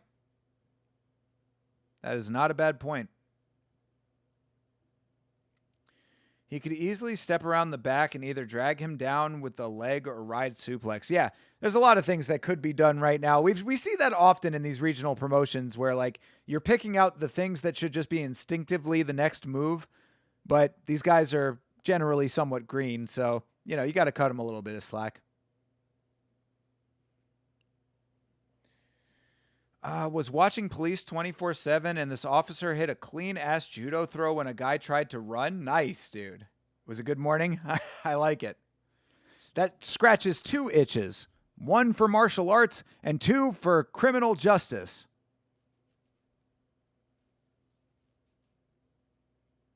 He could have jumped his back. Yeah, I mean, you see a lot from these newer guys and the regional promotion guys that they just don't have the instincts developed exactly.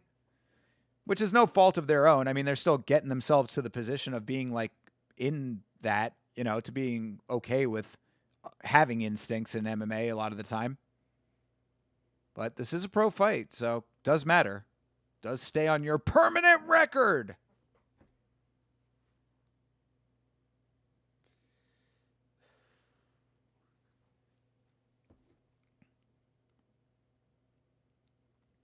All right, we're ticking down to the end of this thing. All right, easy dub for Gagan.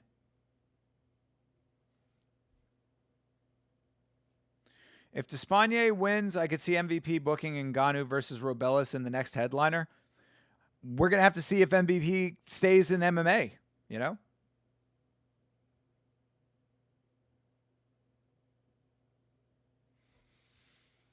You think that's the move? Could be. Certainly could do worse. I watched Junior Dos Santos get a knockout win in person, and it was awesome. Tom probably leaves UFC and does MVP versus some can. Yeah, for real. They set him up the same way that Karate Combat sets him up.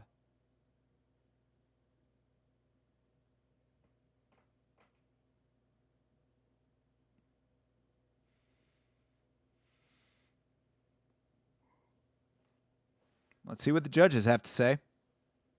Hey, Didgeridoo Dave. G'day, mate.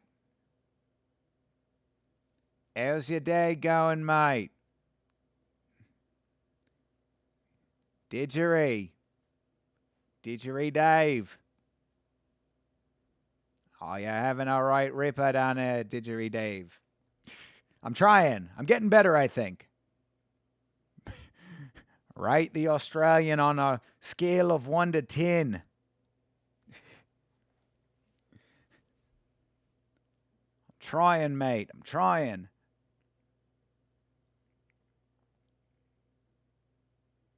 Yeah, good to see you, brother.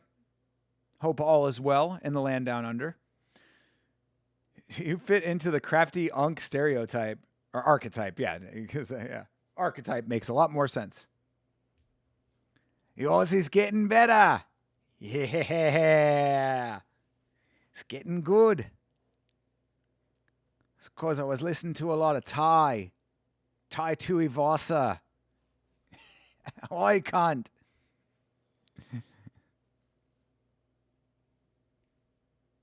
All right. Goggin Gill. He ain't gagging tonight. He got the win. All right. Because we got Goggin Gill with the win, I'm going to go get myself water and one other item. So this will be a slightly longer break than normal, but it'll still be a very short break. We're going to be back in time for the next fight. Don't go away. And to Alexander, your fight is coming up next. BRB.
All right. And just like that, I am back.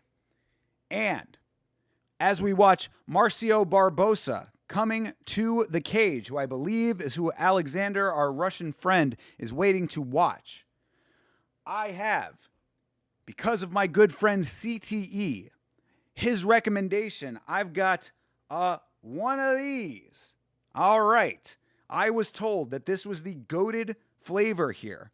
This is Monster Energy Zero Sugar Ultra Peachy Keen. It is 11:15 at night, and I'm going to try this out. So let's take a sip here as Marcio Barbosa makes his way to the cage.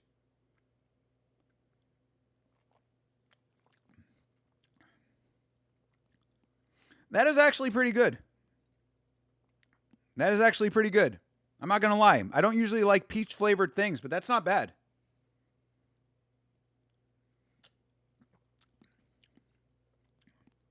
Yeah. Yeah. I like it. All right. I got the water just in case I didn't like it, but I probably will keep drinking that. That's pretty good.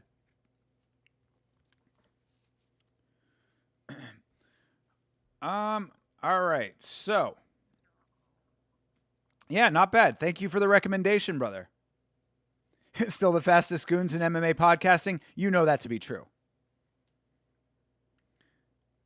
Gaggin Gill with the win. Hope he's doing something better than his nickname suggests. However, you earn those, they aren't given.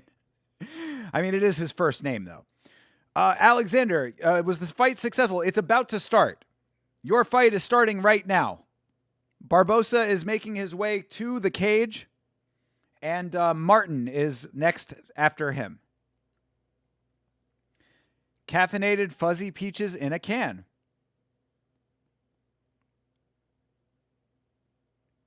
Yeah, Marcio Barbosa is coming to the cage right now.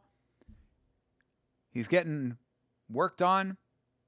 Yeah, who are you rooting for, bro? Who do you want to win? Oh, you want Barbosa to win. Okay. I'll let you know. I will keep you posted.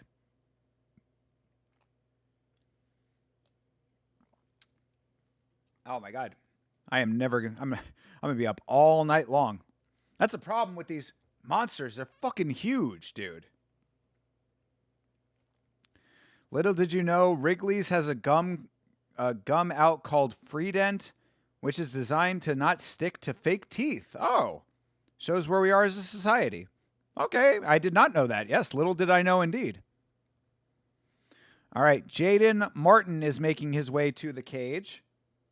Yep, Jaden Martin.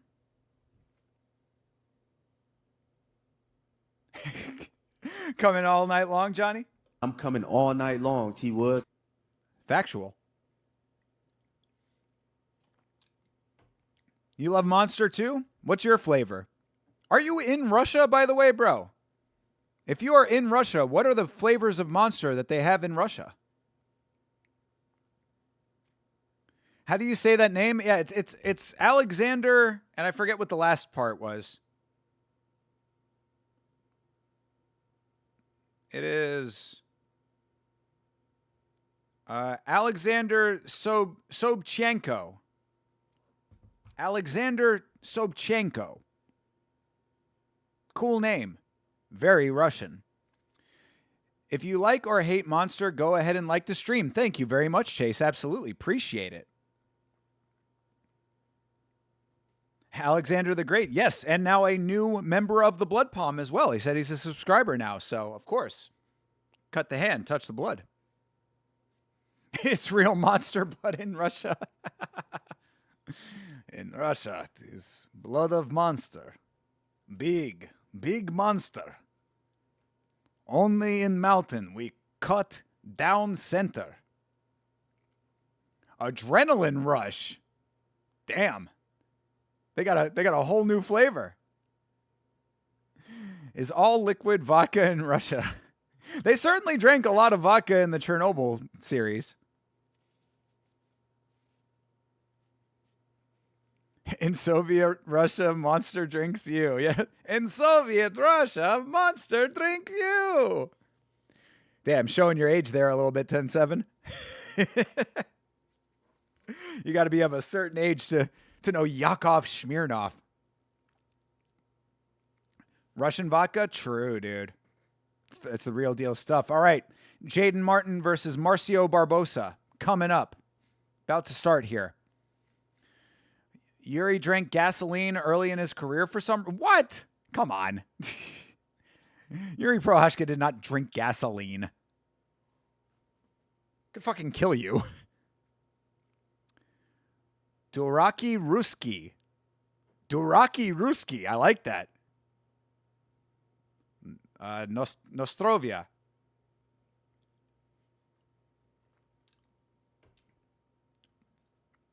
He sipped it. It wasn't big gulps. Yuri just had a can like this, and he was like,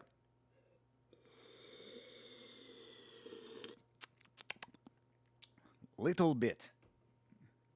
This little bit gasoline. Make me strong. They open cans of Monster in Russia instead of whoop. Instead of whoop ass. I open can of Monster on your ass. Yes, round 1 is coming up right now. Actually, glad I cracked that Monster. I was needing a little bit extra. And now I'm going to be up all fucking night. So great. I got work tomorrow. Got a busy day. I gotta leave the house tomorrow. Do you believe this? All right, Jaden Martin is being announced. 100% finish rate. Uh-oh. Barbosa might have a problem here. Plus, he's got actually kind of cool looking tattoos, not going to lie. He's got like Aztec tattoos and a samurai sword in his belt line. This dude is kind of lethal looking right now.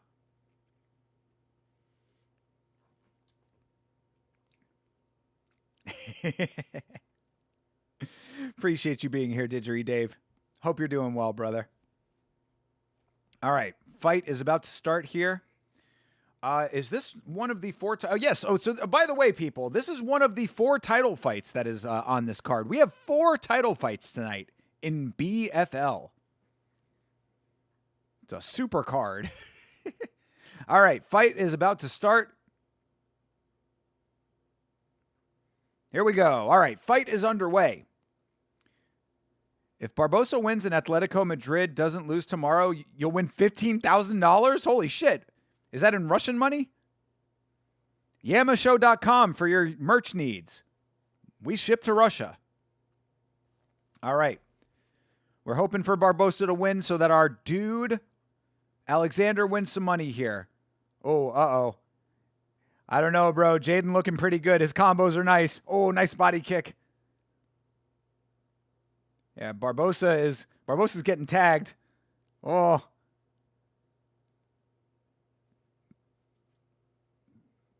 If you took someone from 1999 in a time machine and dropped him into today, how shook would he be?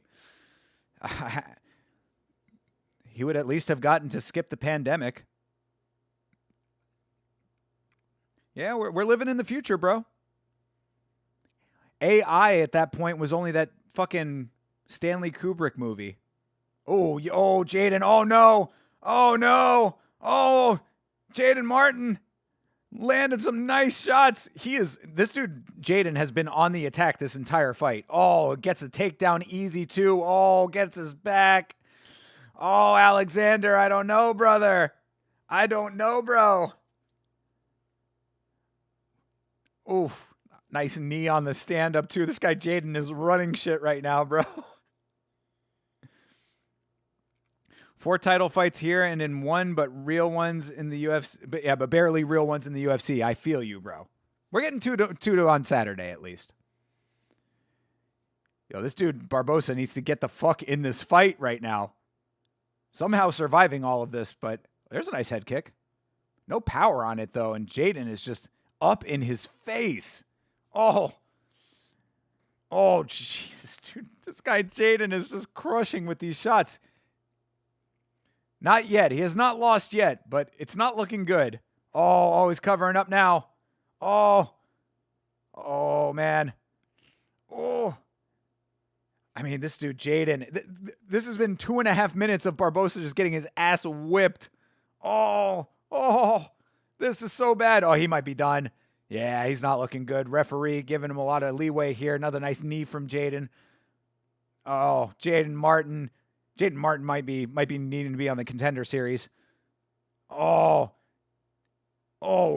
beautiful step in elbow, and that's going to do it. Jaden Martin gets the win. My dude Alexander, I am sorry, but around here, it doesn't matter. This dude, Jaden Martin, got himself the beanbag. Oh, that boy got a beanbag. Ooh, that's a beanbag. That is a samurai sword in the waist beanbag. Did Barbosa lose in the first round? Yes, brother, he did, unfortunately. I'm sorry. He did. I'll donate $500 to your TRC account if the bet pays off. Oh, no, dude. I appreciate that, but I'm sorry. The bet did not pay off.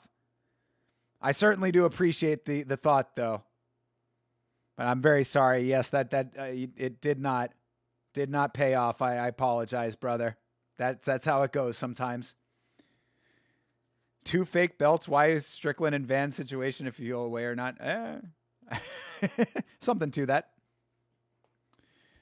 Who's going to win? I mean, bro, mine work. I didn't know either of these fighters, but after seeing about 3 seconds of this fight, it was pretty obvious that Jaden Martin was going to win. This, like I said, this guy should probably be going to the Contender Series. The way that he came into this fight, he was in this fight for the win from the beginning, and he looked really, really good. Barbosa's a clown. It didn't seem like he ever got himself into the fight. Did Barbosa finally lose? Yes, Alexander. Yes, he did. Barbosa did lose. Yes, correct. Yeah, I mean, Barbosa just didn't look like he was actually in the fight at all. Like, I mean, he was getting pretty much overwhelmed from the beginning. He landed one head kick. That was about it. And didn't even look like it had much power on it. And also, like I said, not for nothing, but Jaden Martin has some pretty cool tattoos. The only AI in 1999 was Allen Iverson. Big facts, bro. Make like AI, just get to the point. Yeah, my cat, you want to make a little cameo? No cameo tonight, brother. Come on, get down. There you go. Thank you, brother. Joaquin Buckley, easy money for me. I don't know, man. I think that Sean Brady's taking that fight personally. Of course, if you are new here, which I mind work you might be, we do a podcast every Monday called Last Week's Fights. We give our predictions for the upcoming fights on that show. That's Monday night at 10 o'clock p.m. Eastern Standard Time. Myself and Chase Parton, my co-host, break down all of the previous week's fights and give our predictions for the upcoming ones. Feel free to like and subscribe if you would like to hang out with us for that or any of the many things that we do around here, which is a lot. Yeah, the Michael Chiesa saying, Michael Chiesa's doing the interview saying, yeah, you didn't take much damage. Yeah, fucking no shit, he didn't take damage. Barbosa didn't do anything in this fight.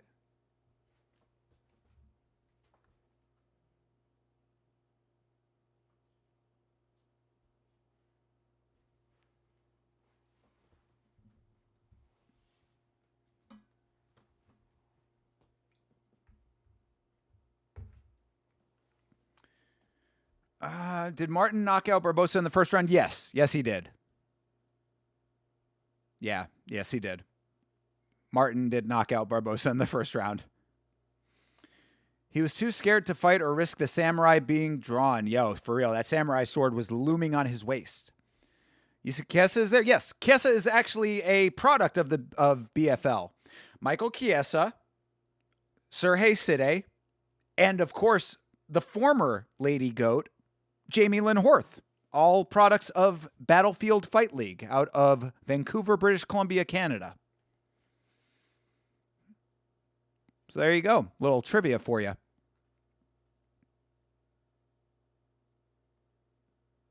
I did a little research on BFL before this card because I was looking to find out where I could watch the prelims, but as you see on this little thing up here, the card above me, you could only watch the prelims to this card in select sports bars in Canada.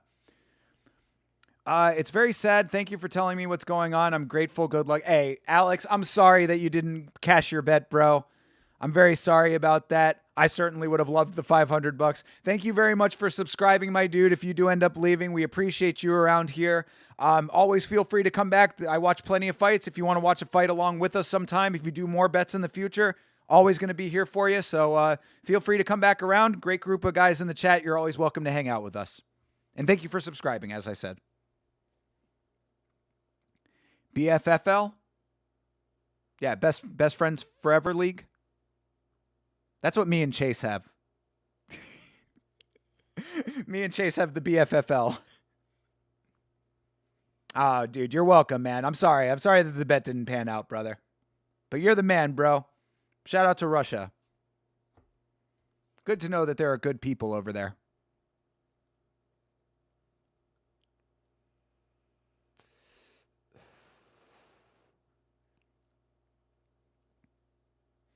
All right, next up. Who is next up? Oh, yeah. A Hungarian versus Muayed. Thinker is my best friend, if anyone was curious. Guy's a stud. Oh, jeez. I appreciate that, Chase. I tell everybody, man, how impressed I am with you as a human being. I always say, could not ask for a better co-host. Wise beyond your years. Good people everywhere. It's the government leaders who are the fruitcakes. Big facts, bro. Big facts. Absolutely. You know, I am also a believer that, you know, the world is not as divided as it seems or as politics would make it seem. You know, you go around, you talk to people, for the most part, everybody's pretty cool usually. You know, there's bad people everywhere too. But in a general sense, I try to believe in the good in people. It's hard, but I do. I think that the Yamma chat has really helped me with that. And I'm not even kidding about that. You know? Knowing how the MMA fan base can be, like what you can get in the MMA fan base, and knowing what we have in this chat, that gives me hope, you know? All right, two guys with hard to pronounce last names are fighting here.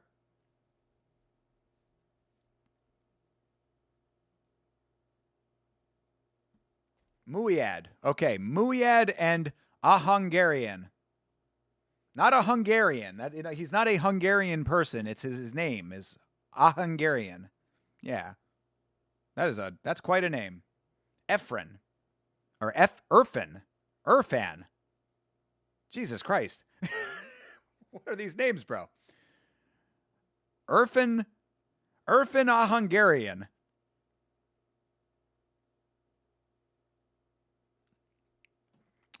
Good shit's all around, good people. Don't let it get you down, good people. Good shit's all around, it's all around. It's all around. A Hungarian from Canada. I don't think he's actually Hungarian, though. I mean, it would make sense if he was. Because it's not Hungarian, it's Hungarian with an A. A Hungarian.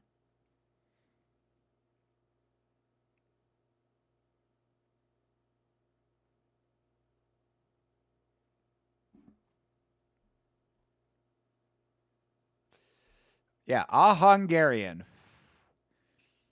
Tell me where this man is actually from. I mean, he's representing Canada, but I'd like to know what his ethnicity is out of my own curiosity. Yeah, like who's on first? Classic. What's a Garian that's so hung? Yeah, these are the questions. These are the questions. Poor Alexander, his boy lost. It's basically our Yuri losing, bro. For real, right? $15,000.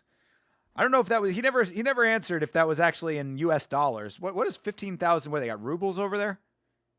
15,000 rubles. Yeah, 15,000 rubles to dollar. Hey, it's like $200. That's a decent bet, you know.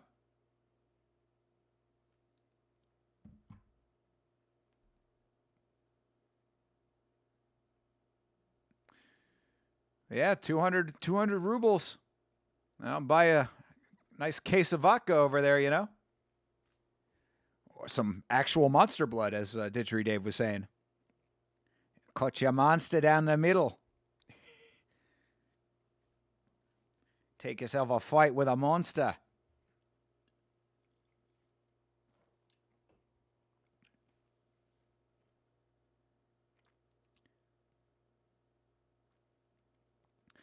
I once had a hung canarian, a canary that was sex crazed. Damn. Bro just flying around with a fucking boner. With a big, huge boner. I'm picturing a canary flying around just hitting you in the head with a boner. How'd it get so big? That can't be natural. Prove it with Fight IQ. That literally advice that more fighters should take. That was a promo for something, but it was like, you think you can prove it? Prove it with Fight IQ. Yeah, that's just legitimately good advice that more fighters should take.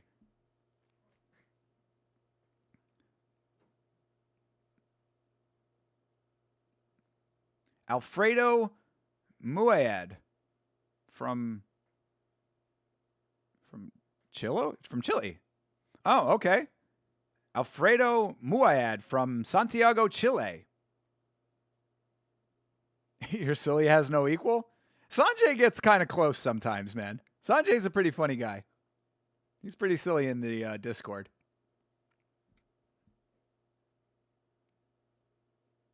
All right. Let's find out where Ahangarian is from.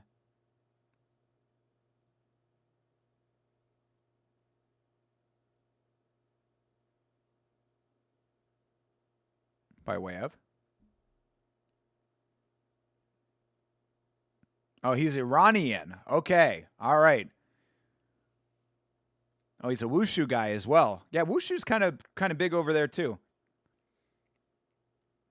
I swear to God, we see the majority of Iranian and Iraqi fighters outside of the UFC, and they are everywhere. There's a lot of fighters from Iran and Iraq. They just don't fight in the UFC. How many times? I swear, we've seen like 15 fighters from Iran on RWS. One championship. They do a lot of Muay Thai. So we got another Iranian. So our Iranian Ahangarian, our Iranian king over here, versus Muayad from Chile. Not knowing either of these guys, I have to side with the Chilean off of ball knowledge. Where is Chef Sanjay? I don't know where Sanjay is right now, actually. He was here earlier. Yeah, my Chef Sanjay. Very true. Hell yeah. Can't wait to have some of Sanjay's cooking. I'm still waiting. I'm still waiting for that ice pack package to come in the mail. Make it to the Yama P.O. box. Oh, geez. Nice kick for Ahangarian. Oh, Ahangarian with some hands, too. Our Chileans having a little bit of adversity early.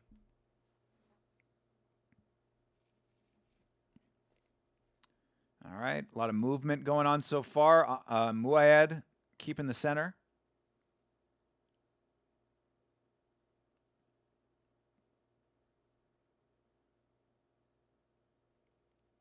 That'd be awesome. I know, dude. Can't wait.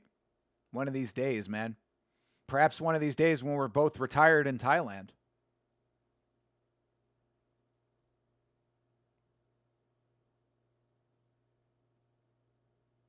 Oof. Nice knockdown.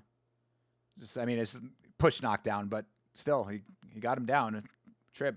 Yeah, this dude, Hungarian's kind of running it right now. Not going to lie. Yeah, they're talking about his distance management, and I agree. He's utilizing distance very well. His movement is very nice. And Muayad is moving a lot, but he's not capitalizing on the movement. It's all the capitalization is on the Hungarian side. Sanjay unbox, reheat, and chowdown. Bro, I would absolutely do that. I don't know if you were around at the time, but shout out to Bloomis, of course. There was a time early on when Bloomis sent myself and Vitz King. He sent us some candy and snacks from Denmark, and we ate them on stream. Did an unboxing of those. So if Sanjay sends out some food, bro, I promise I will eat it on stream. Oh. Muayad goes for a level change. Probably not a bad idea. Almost has him down, but yo, Hungarian able to maintain top control. Very nice. Yeah, this guy Hungarian's not bad, man. I mean, this dude Muayad is trying for a lot of angles and a lot of different attempts, but he's not really capitalizing. And Hungarian just staying the course. Oh, you were here for that? All right, there you go. Yeah. I didn't know if that was before your time with us, but yeah, no, that was awesome. I would love to do that. Absolutely. And also, this is something I was thinking about as well at some point. I don't think I have enough to warrant it yet, but at some point in the future, I am definitely going to want to get a Yama PO box, and then people can mail stuff to the PO box, and I will do unboxings of whatever is sent to it. But we have to have a bigger community for that first. I don't think we got enough people just yet to make that like a regular thing. I currently have a P.O. box that I am sharing. That's what I'm using for yamashow.com. But I would get my own P.O. box for Yama if it was warranted. I don't think it is just yet. I want to get you something. The post is killer, though. Oh, I know it, bro. Absolutely. Yeah. No, shipping is definitely a biatch to overseas. Oof. Yo, this dude, A Hungarian, is running this fight. Dude, this is a very, very solid round for him right now. Still a minute 20 to go.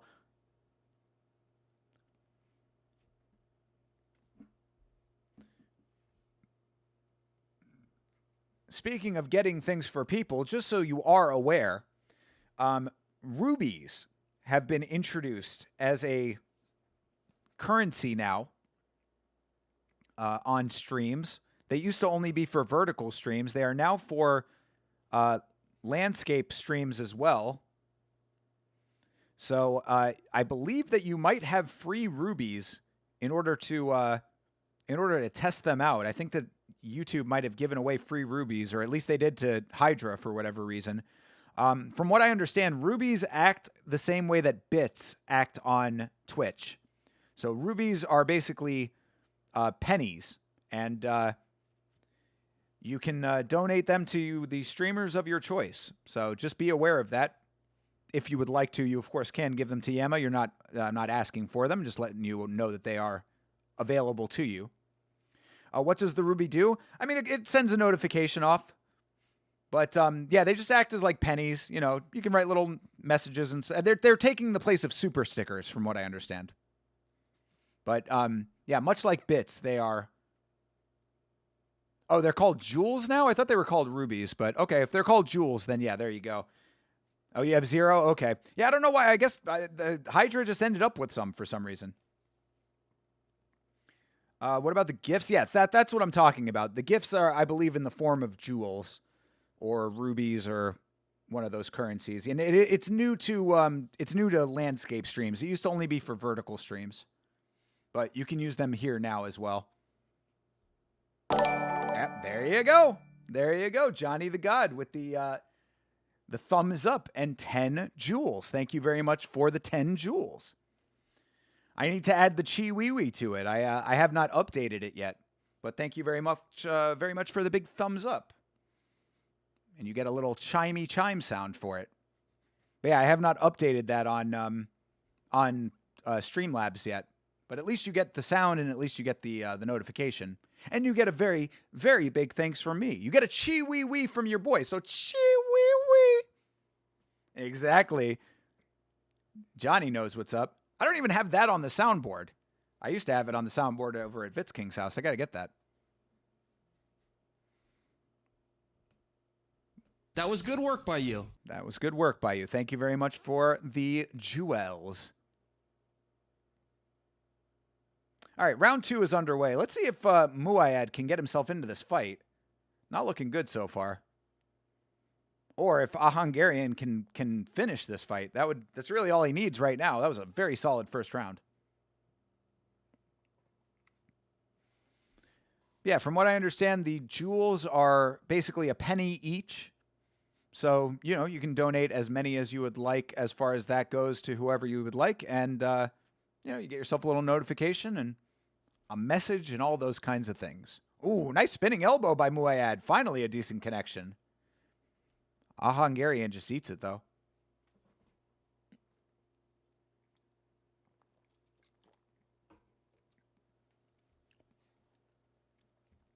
I like the monster, but there is no way that I could ever finish a whole can of that thing, man.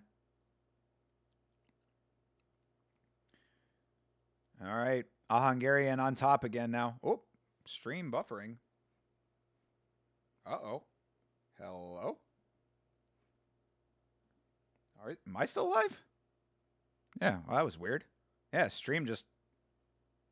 feed just buffered. That was strange. Buffering again. Am I still good? Are we still all here? Can you guys hear me right now?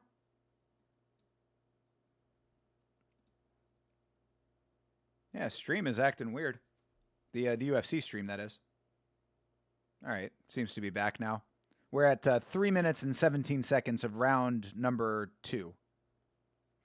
You can buy 20,000 jewels for 350 Australian dollars for the best value. I mean, bro, that's I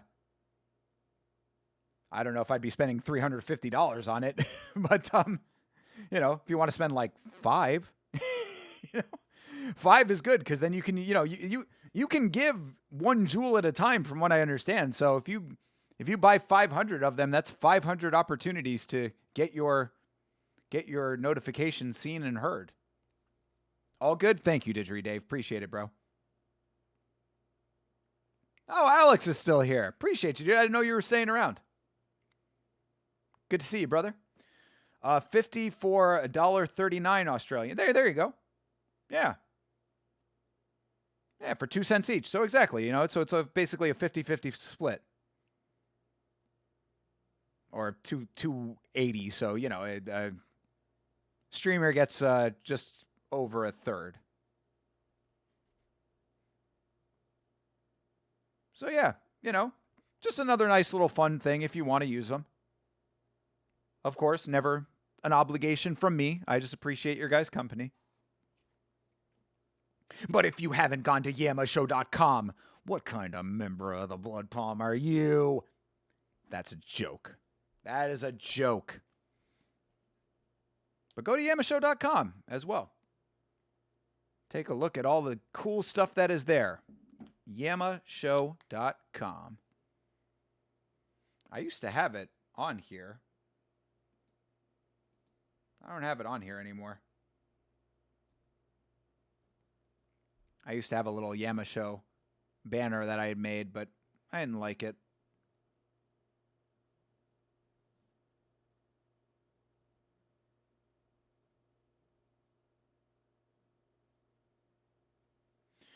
This dude Muayed is getting ran through in this fight. It is very sad to see.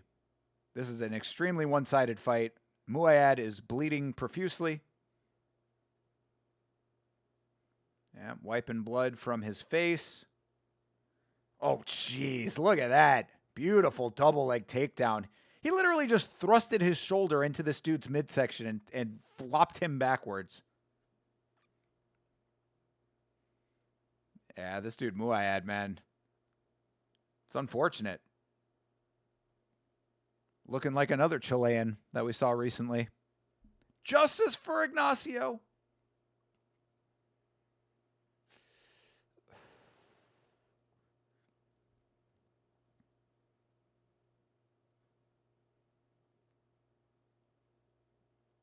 Irfan.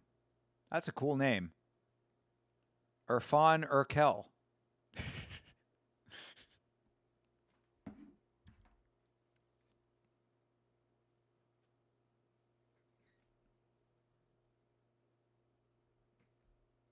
All right, that's round 2.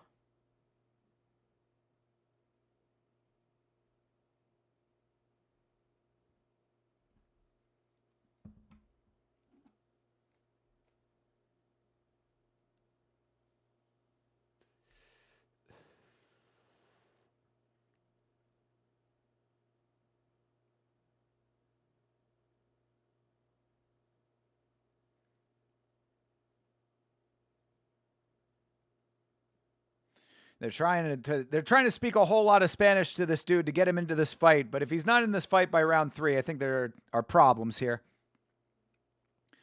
I'll continue just to send cash, mate. That way you get more or most of it, brother. Hey, bro, thank you. I mean, of course, thank you first and foremost. Never feel obligated, dude.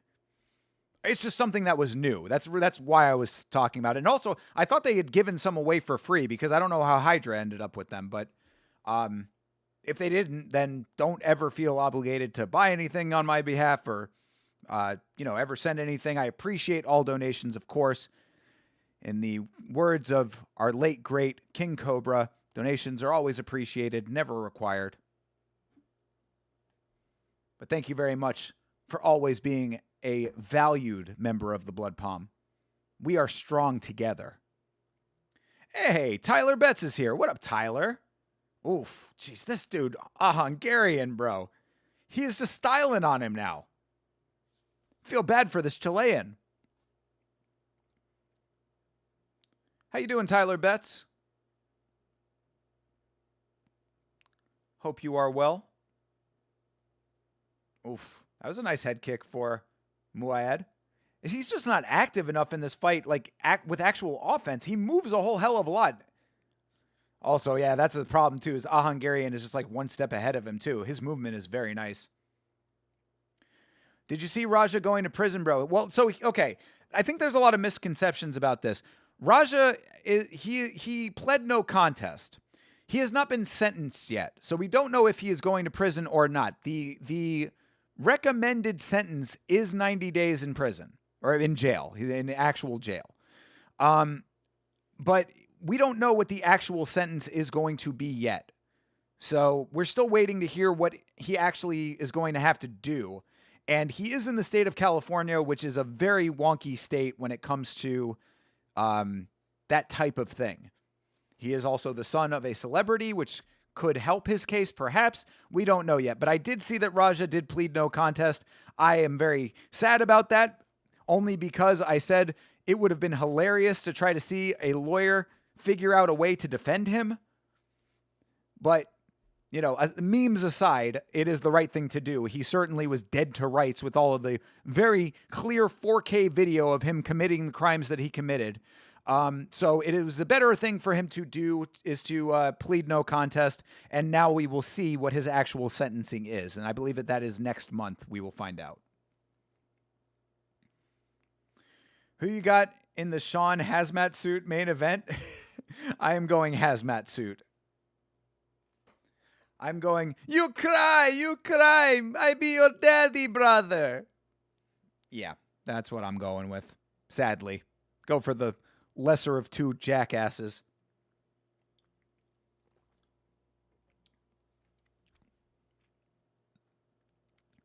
Thanks for clearing that up. Yeah, of course, brother. Hope he goes away for a year at least. I mean, a year seems woefully short for the crime he committed. He could have killed that man.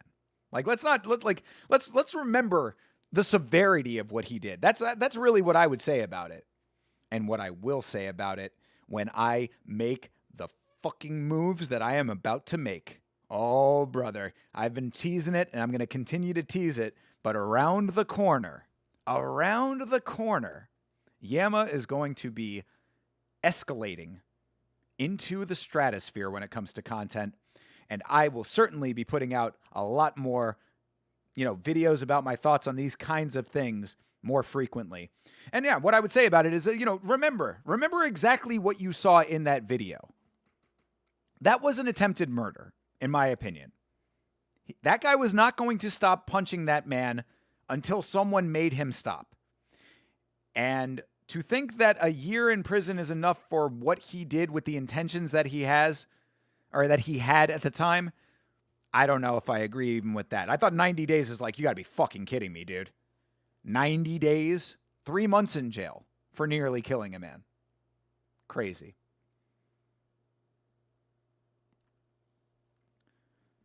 I hope the hazmat suit leaves Sean unconscious. No, he's just going to lay on top of him. I mean, could he? Yes, of course he could, but I don't know. Shout out to BBC Junior, though. Thank you for being here. If he didn't leave Dreekus unconscious, I don't know if he's going to do it to Sean, but he certainly will lay on top of him the same way. Tonight we might see another Hokit masterclass. Am I right, New Jersey? Wait, what? Why would we see another Hokit masterclass? Oh, uh-oh. A Hungarian trying to go for the choke. Short time. Nah, he doesn't get it. All right. A Hungarian is going to get away with a very, very decisive 30-27. I seriously want to know what Raja Sauce was thinking. Brother, he was seeing red because he was goaded by his chat. If you really want to break it all down in excruciating detail, go back into the stream section of my channel and search Raja Jackson. I did a very large amount of coverage on that case, and probably will be doing more when he is sentenced. So, if you are new, thank you for being here. Make sure to hit that subscribe button. Make sure you like the stream. And if you are interested in that coverage, you probably got about 4 hours worth of it on this channel already. Search Raja Jackson in the search on the channel. You'll see a bunch of stuff come up. I remember MMA Joey saying something like Psycho Stu is going to be thankful for what Raja did because it's going to boost his popularity. Oh my God. Every time you tell me things that MMA Joey says, it just makes me so want to not like this guy.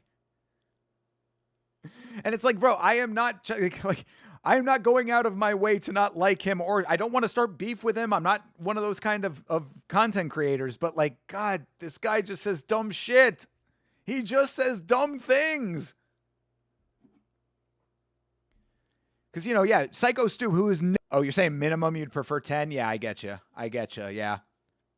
Like I said, the recommended sentence is 90 days. So the judge could give him more, but could also give him less. Raja about to become someone's 90-day fiance. Yo.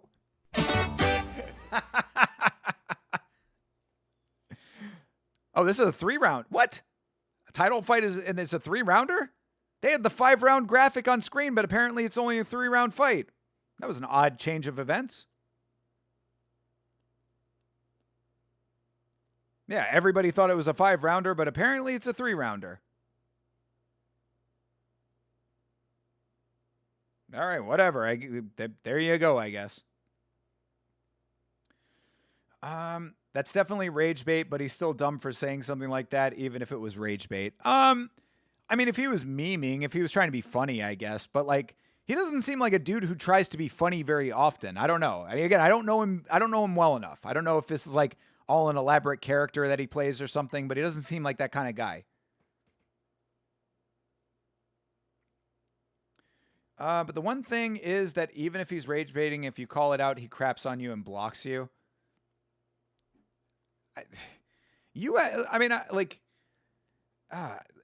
Dude, like, when you say the kind of stuff that he says, you'd think that he would be okay with people pushing back on it. I don't know. It's very weird to me that he'd be out blocking people left and right when he says very inflammatory things.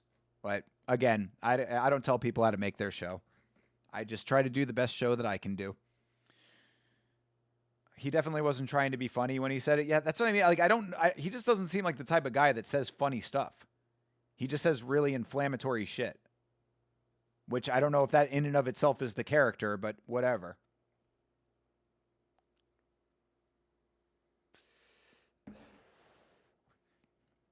Yeah, clear 30-27 for your champion, Mr. Ahangarian Irfan.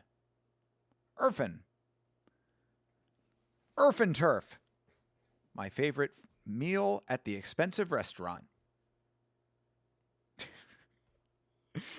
There you go. I'm going to hit that drop a lot, guys. Get used to hearing that drop. That drop is one of my absolute favorites. I am so fucking glad that I finally found it. Dude, exactly. He's the epitome of someone who can dish it out but can't take it. Some people are like that. 3-round title fights. Yeah, that's not even Amy level type shit. Yeah, dude, I'm with you, man. The funny thing was, though, is that they had a 5-round graphic on screen and the commentary thought that it was a 5-rounder. So somewhere a wire got crossed, I guess. But either way, God, for fucking Muayad's sake, I'm glad it's a 3-rounder. Because that dude, Muayad, was getting his ass fucking reamed.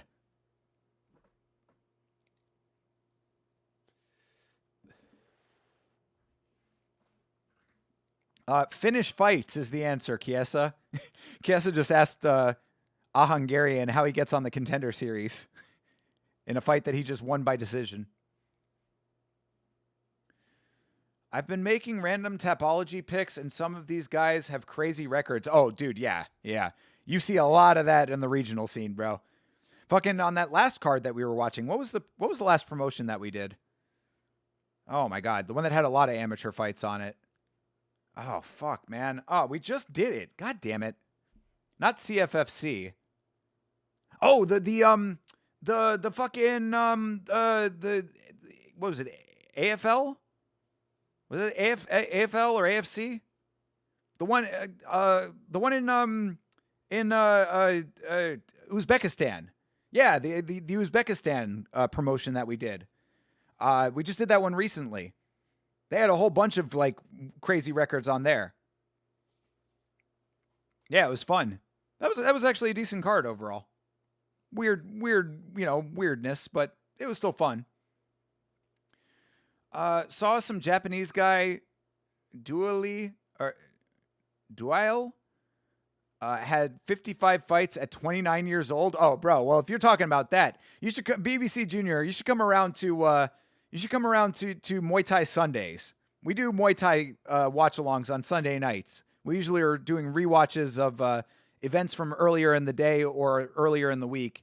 Often we are doing a promotion called RWS, which is one of my absolute favorites. So Sunday nights we generally do Muay Thai around here. And some of the records you see in Muay Thai are ridiculous. 55 fights at 29 years old is rookie numbers in Muay Thai terms. For 29 years old, that record would generally be somewhere in the ballpark of like 139 to 28. 139 wins and 28 losses at like 30 years old. 42-15, averages 3 or 4 fights a year. He's on a 2-loss streak, but man, he's active. Yeah. In MMA, that's definitely impressive. That's definitely impressive for MMA. You see those sometimes in Uzbekistan, in that region of the world. Russia, Uzbekistan, they fight a lot over there. And also China. We've talked about that before. China, for some reason, has very high records. They fight often in China specifically. Yeah, that's a 7-year-old's record. See, Didgeridoo Dave knows what's up. All right, next up is Dejan Kajic versus Jordan Mean. Dejan Kajic looking a little bit long in the tooth for being in a regional promotion, but we'll see.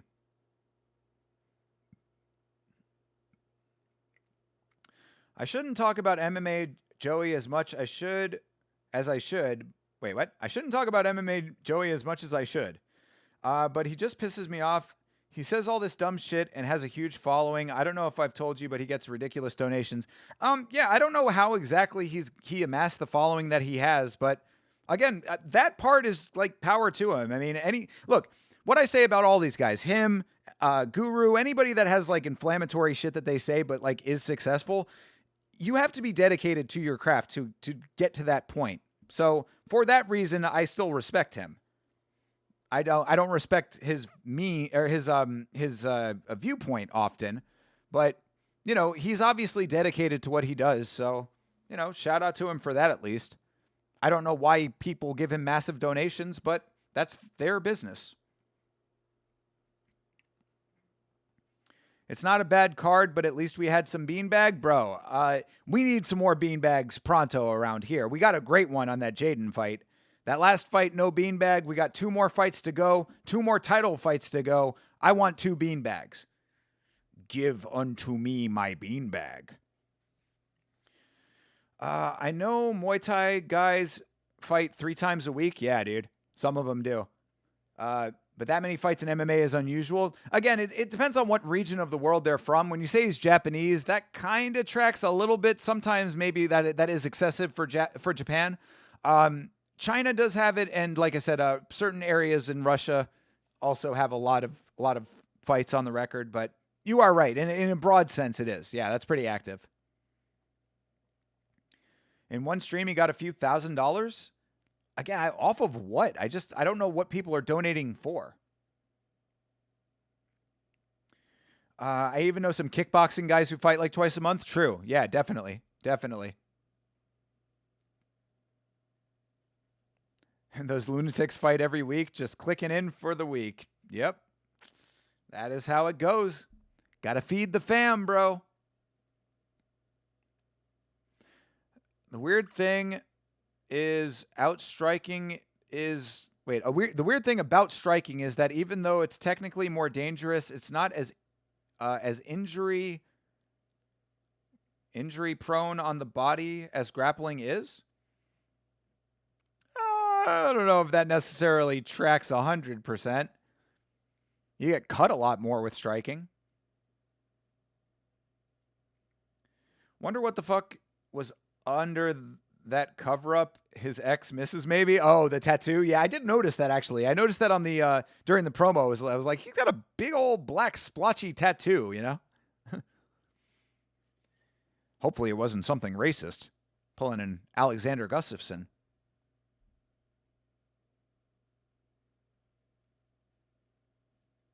Wait, not Alexander. Andreas Gustafsson. Sorry, Gus. Sorry, Alexander. No, Andreas Gustafsson. He was the one that had to pull the cover up.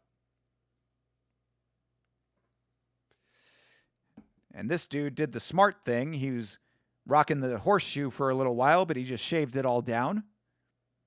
Got a little bit of gray in the beard. Yes, Chase, I know. I had to catch myself. You are right. Sorry, Alexander Gustafsson. No relation.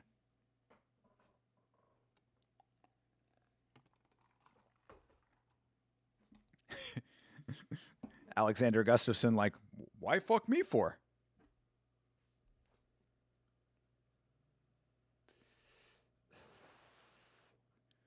He got a big old anchor tattoo. I like it. Oh, this dude, Dan Kaija, is not even like, he's not even trying to stay around. This dude is a 7-time BFL champion, and he might retire from the organization. This might be his last fight. This dude is just a regional king. Shout out to him, dude. This guy is fucking Brandon from Warrior right here. Just out here fighting for the love of the game on the regional scene. Just imagine that this fight is taking place in the parking lot of a strip club. Not inside a strip club, in the parking lot. I rock the anchor and skate with the limited options and areas they have, yo. The unfortunate tale of skate. The story needs to be told, bro. I could shave a horseshoe in my belly hair. or a thing for that matter, but hardly any chest hair. You're envious. True. Well, I mean, shave an anchor into your chest hair or your belly hair. That'd be kind of dope. Besides concussions, striking market leaves you with chronic injuries from training. You see wrestlers and grapplers with messed up knees and lower backs from training alone. I mean, there is some merit to that argument. In actual fights, you know, there is certainly more of a potential for damage. But yeah, I mean, in long-term terms, perhaps. Hobbyist strikers, even pros, don't get as mangled from training itself. That tracks. Oh, rarely. I got you. Okay, got you, Junior. You're good, bro. And yeah, Dave, you are not kidding about that cover-up. That is just a straight-up cover-up. That has to be some racist shit, right? That is legitimately like a blackout with no attempt to make it anything else. That is like, something is on this side of my chest and I do not want it here anymore. Make it not there anymore. You'd love to have a hairy chest like a bear? There are some women that like hairy chests. That is a thing.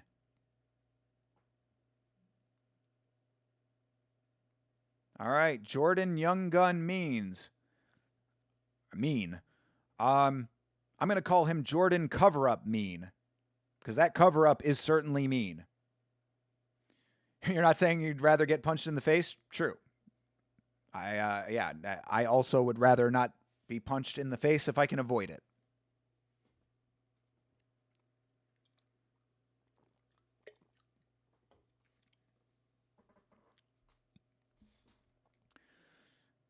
Hey, we got a Bosnian on the card. Shout out to our homie DS of the 10-7 MMA. And he's a BFL Hall of Famer. I got to send a little note to our dudes over at the 10-7. I don't know if Bam Bam is still in the chat, but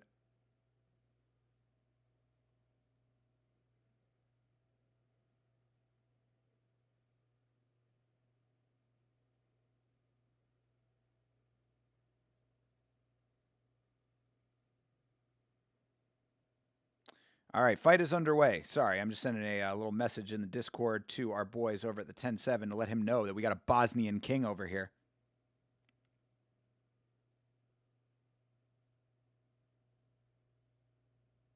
There you go. All right, anyway. Let me catch back up with you guys. A lot of activity in this fight so far. I know I'll start balding when I do. I'll get the Charles Johnson skullet and rock the shit with that style. Hell yeah, bro. Skullet gang all day long. Friend of the 10-7 MMA, Charles Johnson. But yeah, I mean, if you do end up going bald, be proud of your baldness, bro. Chicks dig bald guys. That's another thing to always be aware of. Guys have weird hang-ups about losing their hair when chicks dig bald. Something I find funny and interesting is that some women find hairy checks attractive, but no one finds unibrows attractive. Like, I don't find them attractive either. Yeah, it is true. The only person that I've ever... our dude Kajic. Kajic landed a good stunner shot. Can he finish this fight? Can he go out on top? The BFL Hall of Famer trying to finish. All right, he's letting him off the hook a little bit by going to the ground with him. Should have stood him up. Tried to knock him out again.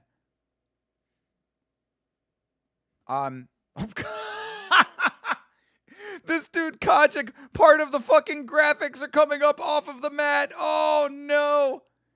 Bro, Fight IQ. Fight IQ was the sponsor. Their graphic is coming off of the mat. Oh my god, that's so bad.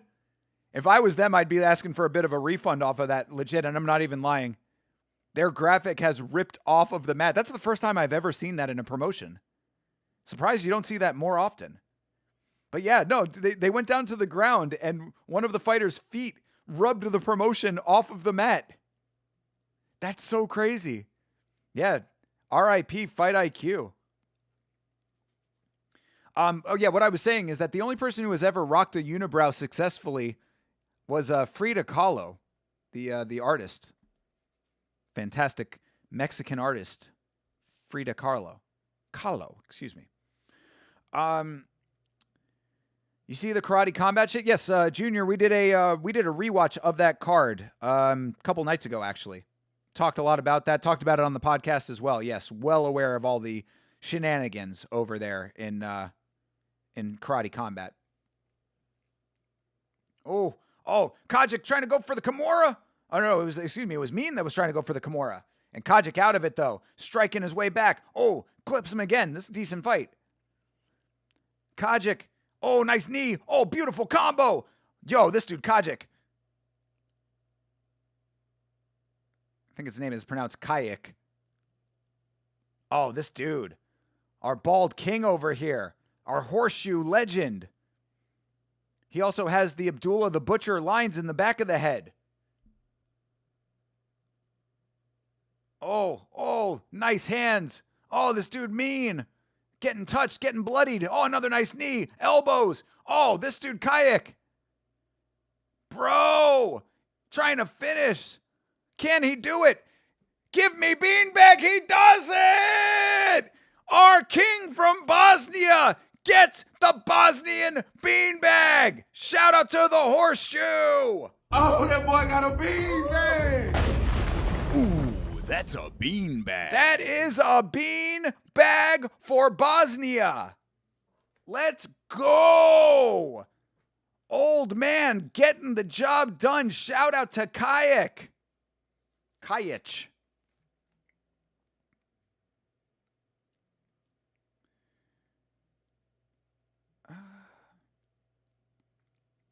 Another reason I hate the spongy mats compared to the canvas. True, dude. Very true. Absolutely. But yeah, I don't think I've ever seen that before. Anthony Davis? Oh, is he another dude with a unibrow? What about the many hairy ladies out there who have them too? They need love too. That's right. Didgeridoo Dave. That could be you, bro. Unk still has it. Yeah, the fuck he does, bro. Hey, Fins. What's up, Fins? W. How are you, sir? Any good fight cards this weekend? I mean, there's a UFC one. We got UFC. We'll probably do RWS on Sunday. Tomorrow night, we might do a rewatch of UAE Warriors. I haven't seen what the rest of the evening has in store as far as fights go, but could also possibly do a free-for-all if Mr. Chase Parton is up to it. But either way, plenty of fights to be had. We're watching a pretty good card over here at BFL in Canada right now. So thank you for being here, Finns. Hope you're doing well, brother.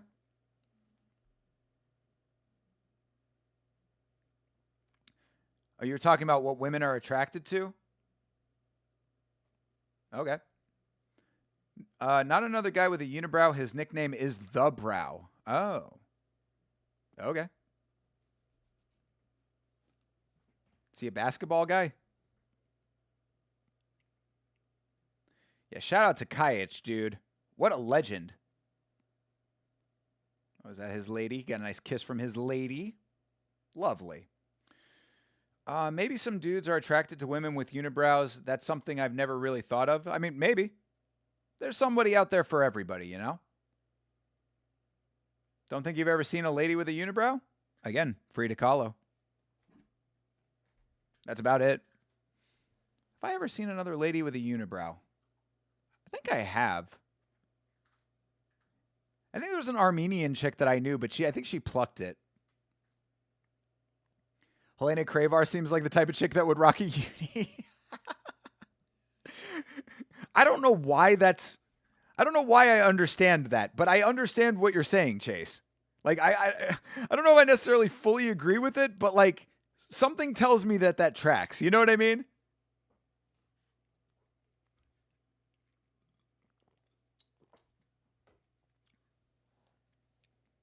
Dejan Kajic, dude. Yo. Shout out to the Bosnian king, Dejan Kajic.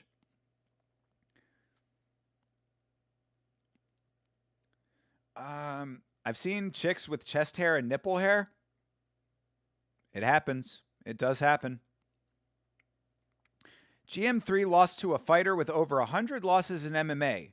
How do you fight with how do you fight more than 100 times, let alone lose that many fights? That is wild. He lost an MMA fight to a guy with over 100 losses? What was his win rate? Like, how many wins did he have? And a snail trail from belly button running down. Yikes. I think that's called a happy trail. But either way, kind of gross on a lady. I have seen that before. I've seen some hairy women in my time.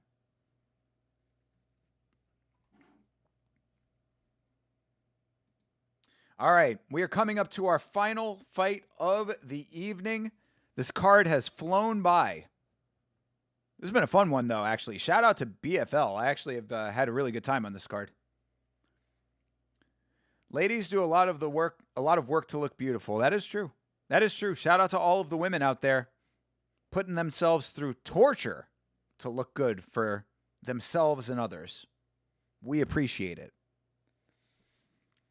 I was watching The Wolf of Wall Street while I was doing my cardio over the last couple of days, and there are a lot of beautiful women in that movie. And it's always pretty amazing how attractive women can be. You know? Natural gifts, they call it. That is also the film where I fell deeply in love with Margot Robbie. As I always say, that Margot Robbie is S-tier white woman stock. And good Lord, is she fine in that movie. All right. Up next, our final fight of the evening is Da Silva versus Junio.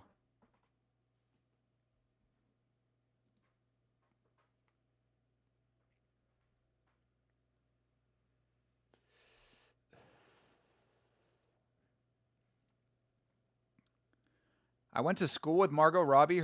My dad taught her? What? Damn. That's kind of crazy. Was she fine as fuck back then? Was she the baddest chick in school?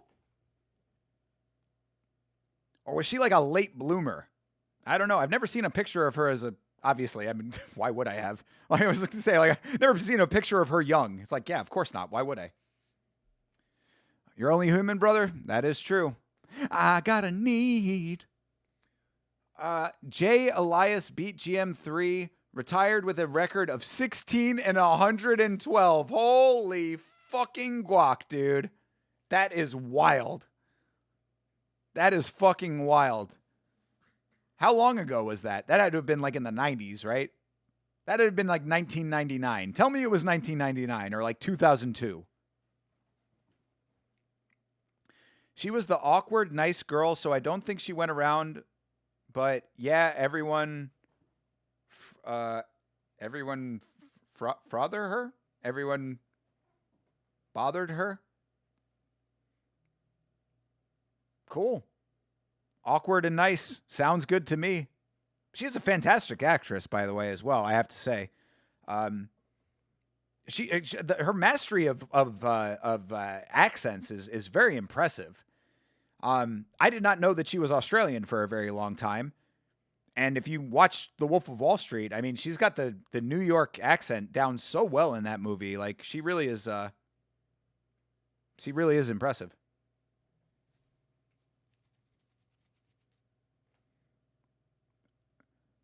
Everyone, frothed. Oh, you use it as a verb? I know frothing, like frothing at the mouth, but like I've never heard it used that way. All right, I learned some Australian slang today. Everyone frothed her. Nice. I believe it. Yeah, she is possibly one of the most attractive women I have ever seen in my life. Like, I'm not even kidding. At least as far as white women go. You need a little John what drop? Oh, true. That'd be good. Oh, what? Yeah, I like that. Or the one that I really want is Randy from South Park, where he's like, what?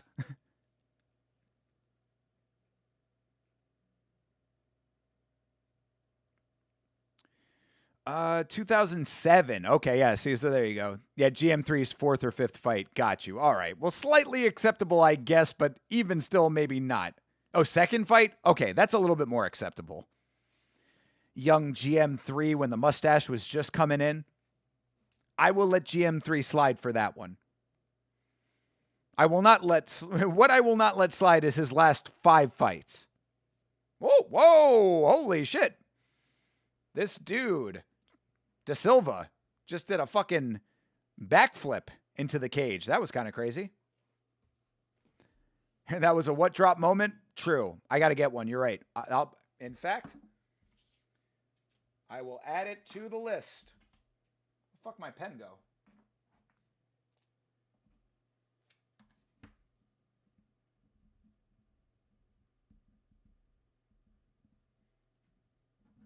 There you go. I added it to the list. Of course, if you are not here earlier, you can hear some of the new drops that I have on here. I, of course, have this one from Wayne's World. It certainly does suck. Haven't had to say that about many fights tonight, but some were applicable. Then, of course, I also have 2 goated ones, very classic in the MMA world. Hold on, I'm talking, brother. Hold on, I'm talking, brother. And followed only by... Shut up before I ankle pick you. You know, Tony Ferguson representation. And then, obviously needed this one for anybody who would ever dare try this, but you know what'll happen. Don't you ever talk about my fucking mom. Man who's on the broadcast right now. Did you ever talk about his mom? Where are you watching those BFL card? I don't remember. You made picks for it? Oh, it's on Fight Pass. Yeah, it's on UFC Fight Pass. And we are watching the main event right now. I had creepy men message me on Facebook when I had my school listed asking to pay for my yearbooks with her in them. Wow, that is some wild shit, dude. Jesus Christ. That's one thing that I am very thankful for, you know? I'm very thankful that I've never been down bad that bad. You know what I mean?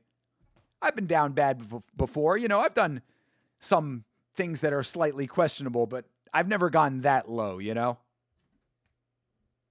Most of my down bad moments are me just drunkenly messaging girls, you know? And, of course, I don't drink anymore, so that does not happen anymore. Who the fuck is that guy? Oh, you know we already got that, bro. Who the fuck is that guy? Come on. Game on. That would be a good one to have, too. I don't have it on the board yet, but I've got No Stairway from Wayne's World as well. I love that movie so much. There's a lot of great quotables from it.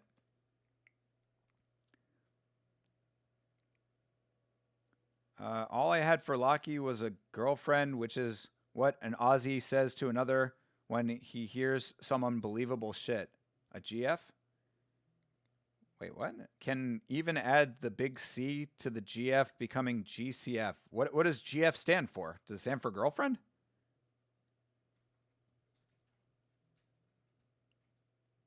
GFC. I don't know what's going on there. This announcer is going in right now. I honestly, man, I don't want to be too mean to the guy because like he is trying, but earlier in the card I did say that this is a guy who is not an announcer, but is certainly trying his best to be one. Ah, gotcha. Yeah, Schwing would be a good one too, Jeremy. Good call. Yeah, Wayne's World's got a lot of good drops. Holy shit.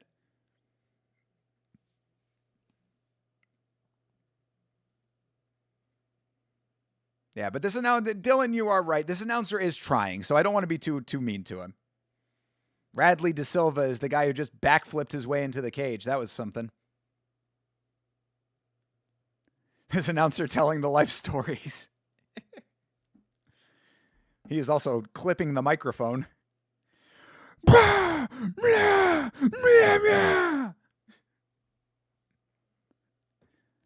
Great audio mixing on this. They didn't expect him to get so loud. That's one of your favorite movie series? Both movies do hold up. It is true. The sequel is not bad. Wayne's World 2 is not bad. It is not bad. One is better. One is one of the best comedies of all time, in my opinion, honestly. Wayne's World 1 has to be in like the top, if you want to go like top 25, I would definitely say that it's well in there. I don't know if it's top 10, but top 15 probably. In fact, for me personally, it might even be top 10. Like, it wouldn't be top 5, but definitely top 10. All right, fight is underway. Ooh, Junio just, whoa. Oh, yeah, De Silva is a capoeira guy. Oh, dude, bro, elbows directly to the back of the head. What the fuck? Where's the ref? This dude just literally elbowed him in the back of the head 5 times, and I'm not even kidding. Those were not at all questionable. They were legitimately straight to the back of the head. What the fuck was that? Referee was staring right at it, too. Ref, do your fucking job, dude. You kidding me right now? Am I the only one around here who gives a shit about the rules? Jesus, if that drop wasn't ever more appropriate.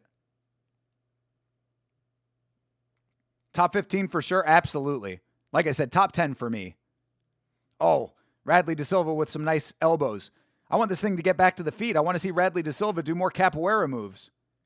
He just tried to hit this like flying switch kick. That looks kind of cool, but Junio got underneath it. And Junio is on his back right now. Radley De Silva on top. But yeah, I can't get over those fucking back of the head elbows. That's fucking illegal. It certainly is.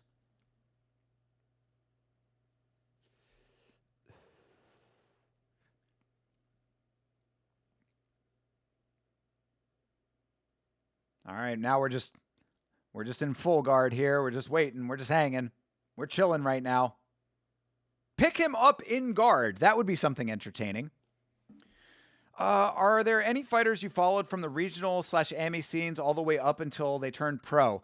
I mean, in a broad sense, we currently are following my dude, Tim Schlappbach in Muay Thai over in RWS. I'm trying to think of any other fighters that have made it all the way up. I don't think so. Not yet. We followed a bunch of guys from the Contender Series, but after they were already on the Contender Series. I mean, by that point, we're following all of them. I cover the UFC pretty extensively, of course, on the podcast as well. I'd say the closest that I did to that was probably Petr Yan, because when Petr Yan made his debut, this is way before Yama started, but when Petr Yan made his debut, I was getting into sports betting a little bit more, and I went and found his amateur fights, or not his amateur fights, but his pro fights in the Russian regional scene. And I watched a little bit of his pro fights before his debut in the UFC. So I was aware of him from outside of the UFC. Then he made his debut, and I've seen every one of his fights in the UFC since. So that's about as close as I would say to that right now. But as Yama continues, I've been watching more regional MMA than I ever have in my life now, which is awesome. I fucking love it. It's one of my favorite things about doing this channel. So I can guarantee you, Junior, there's going to be more of those in the future. That was a nice knee for Radley De Silva. Also, we have Jeremy Hall, who you see in the chat right now, who is somebody that we might be able to do that with because he is going to be making his debut very soon. Oh, Radley De Silva, the unexpected beanbag. I mean, I don't know if those were legal shots because this referee has been watching everything happen and not doing shit about anything. Those didn't necessarily all seem like legal shots. But either way, beanbag nonetheless. Oh, that boy got a beanbag. Ooh, that's a beanbag. That is a capoeira beanbag. He did all kinds of fun, spinny, jumpy, flippy shit afterwards. But I still need to see a replay. Notable point of RWS, not RWS. They're great. Notable point of BFL that their replays are lacking, I would say. So show me a replay of that finish, please. Oh, geez. Oh, wow. Oh, no. Excuse me. I thought he was bleeding and it was like shining, but it's actually something behind him that was shining. Okay, let's see this replay here. Hold on, people. Let's see the replay. Oh, no, he was. Yeah, it was the shot that. Okay, so it was the shot, and the referee didn't even notice it, and just let. Dude, this referee needs to be fucking taken out of here, because that dude was already out and was taking way unnecessary shots. It was only 2 of them. Maybe I'll give him a little bit more leeway there, but yes, he took a power shot. That's the same shot that flatlined Manny Pacquiao right there, and then beautiful transition to the back, and then is just taking 3 or 4 unnecessary shots, but the ref did finally recognize it. So there you go. All right. Nice jumpy, spinny, flippy corkscrew shit from Radley De Silva, who gets the beanbag. Shout out to him. Very nice. Very nice. I remember hearing of Makayev back when he was an AMI. When he went 22-0, 2 years later, I see him in the UFC undercard and felt like a proud relative. There you go, brother. Hell yeah. We're definitely gonna have a lot of those coming up in the future for sure. Was that Alex Jones before? Alex Jones was on the. Oh, was I doing an Alex Jones impression? No, the only person doing an Alex Jones impression poorly is now Tim Heidecker. Whatever the fuck they're doing over there at InfoWars, it is not funny. I will tell you that. It is cringe as fuck, whatever they're trying to accomplish over there. Love the flashy, jumpy, spinny shit. I do too. I wanted to see more of it in the actual fight. One thing I will say, okay, I will say. Oh, the drop? No, the drop is me, bro. With the beanbag? Oh, you mean the rules one? No, that's Walter Sobchak from The Big Lebowski, one of my all-time favorite movies. Also, I have this drop from it. Yeah, well, that's just like your opinion, man. Also from The Big Lebowski. But one thing I wanted to say, I know that all of these regional promotions are feeder organizations, but I'm not a super big fan of everyone immediately asking, do you want to, what do you need to do to go to the UFC? They always it's like Chiesa. We saw this in CFFC as well. It's like the whole idea is just go to the UFC, go to the UFC, go to the UFC. It's like, I mean, what if these guys want to fight in PFL? What if they want to fight in ONE? What if they don't care about fighting past regionals? I don't appreciate the assumption that everything you're doing is just in order to get to the UFC. What if they want to fight on the next MVP card, huh? I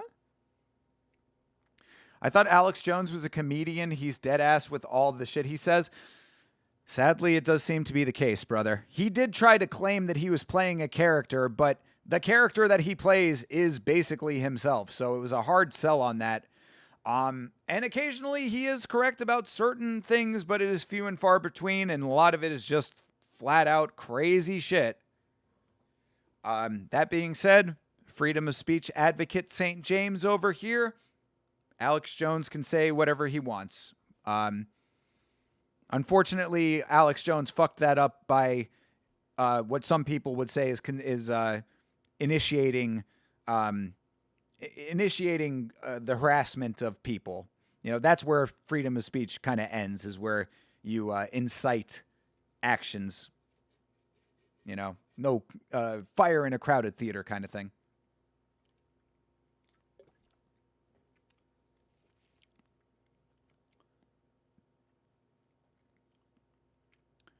What if they want the trans title? True. Exactly. Go fight in the Trans Fight League over there with Fallon Fox. I wish there were more attention on the other promotions. I wish Ryzen was more global. Yo, fucking base, Junior. We watch as much Ryzen as we can. We watch as much JMMA as we can around here. We're gonna definitely be doing Deep again soon. It's quite literally modern day Pride. Yes, and we love it. Pluto has a channel that runs Mighty Morphin Power Rangers. Fucking based, goated. Now tell me this free service isn't carrying my sanity. Yo, legit, dude. OG Power Rangers is fucking goated as fuck. I remember staying up, or not staying up late, but getting up early in the morning to watch the premiere of Mighty Morphin Power Rangers. Dating myself a little bit there, but yeah. I loved me some Power Rangers. Also, Power Rangers SPD, Space Patrol Delta, another goated Power Rangers series.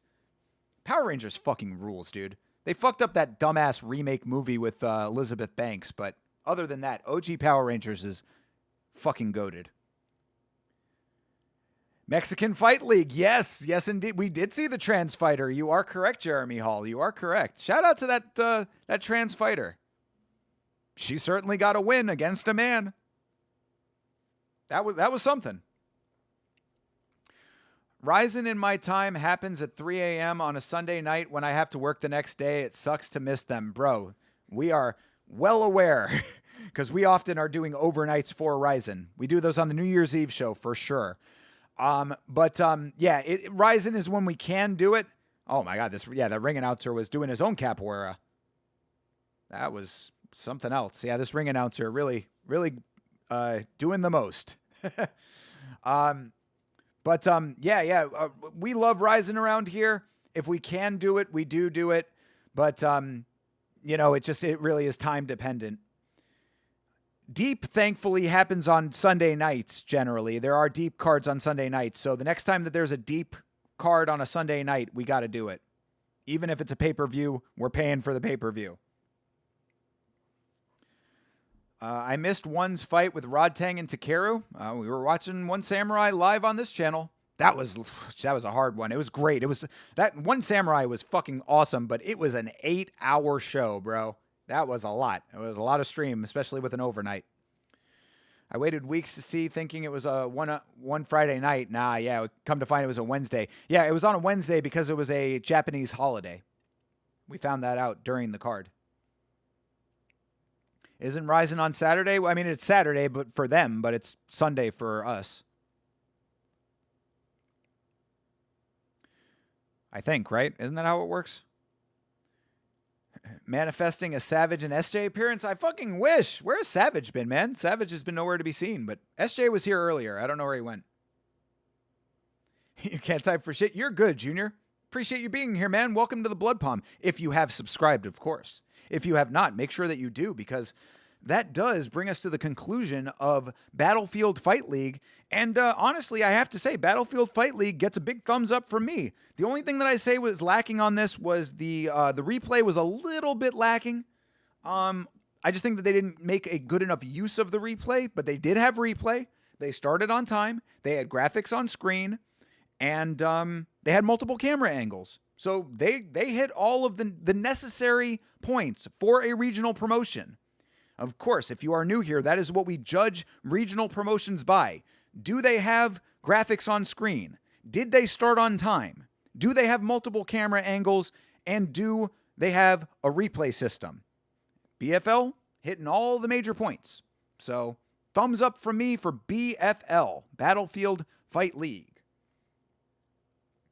One Samurai was amazing. Yes, Johnny, it was awesome.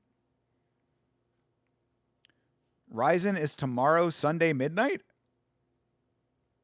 Oh, tomorrow, because today is Friday now. Got you. Yeah, we're gonna have to see if we end up doing Ryzen, but I kind of want to. The only problem is that it's it's not Sunday, or excuse me, it's not midnight. It starts at 11 from what I understand. BFL 87 upcoming? We literally just watched BFL 87 just now. It's not upcoming, it's outgoing. Oh, man. All right. Well, like I said, that is the end of the show for BFL. So I guess it is also the end of the stream for yours truly tonight. 3.5 hour stream. Feels a little bit short. I appreciate some of these shorter cards, but would have liked to have been, a little bit longer. Wait, not tomorrow, but I meant this Sunday is Ryzen Midnight for main cards. Oh, wait a second. So you're saying is it Saturday night going into Sunday, or is it Sunday going into Monday? Either way, I'll figure it out. I'll find out about Ryzen. Don't worry about that. We'll find out. Either way, of course, I appreciate you guys for hanging out with me. Thank you to all the new guys. Junior, appreciate you, man. Had a couple other new guys in there. Shout out to Alexander, our Russian friend. Appreciate you as well. Very nice to talk to you, man. If you are new here, of course, make sure you like, make sure you subscribe, become a member of the Blood Palm. We got the greatest community in all of MMA live streaming right here at Yamma. Yammashow.com for all of your merchandise needs. YAMMASHOW.com. Go and get yourself a shirt. Go and get yourself some stickers. Get yourself a hoodie. Get yourself a Yamma beanie. Brother, you can be wearing a beanie while we see people achieve beanbags. Goated combination. Don't know what I'm doing just yet tomorrow, but I will be back on stream in some way, shape, or form tomorrow. And of course, Saturday is the UFC 328. Khamzat Chimaev and Sean Strickland. We will be watching right here for all of the festivities. Make sure you come and hang out with your boy for that one. And that's about it for right now. So I'll see you tomorrow in some capacity. Of course, I will definitely see you on Saturday. You guys have a great rest of your night, a great rest of your week. And as always, fight on.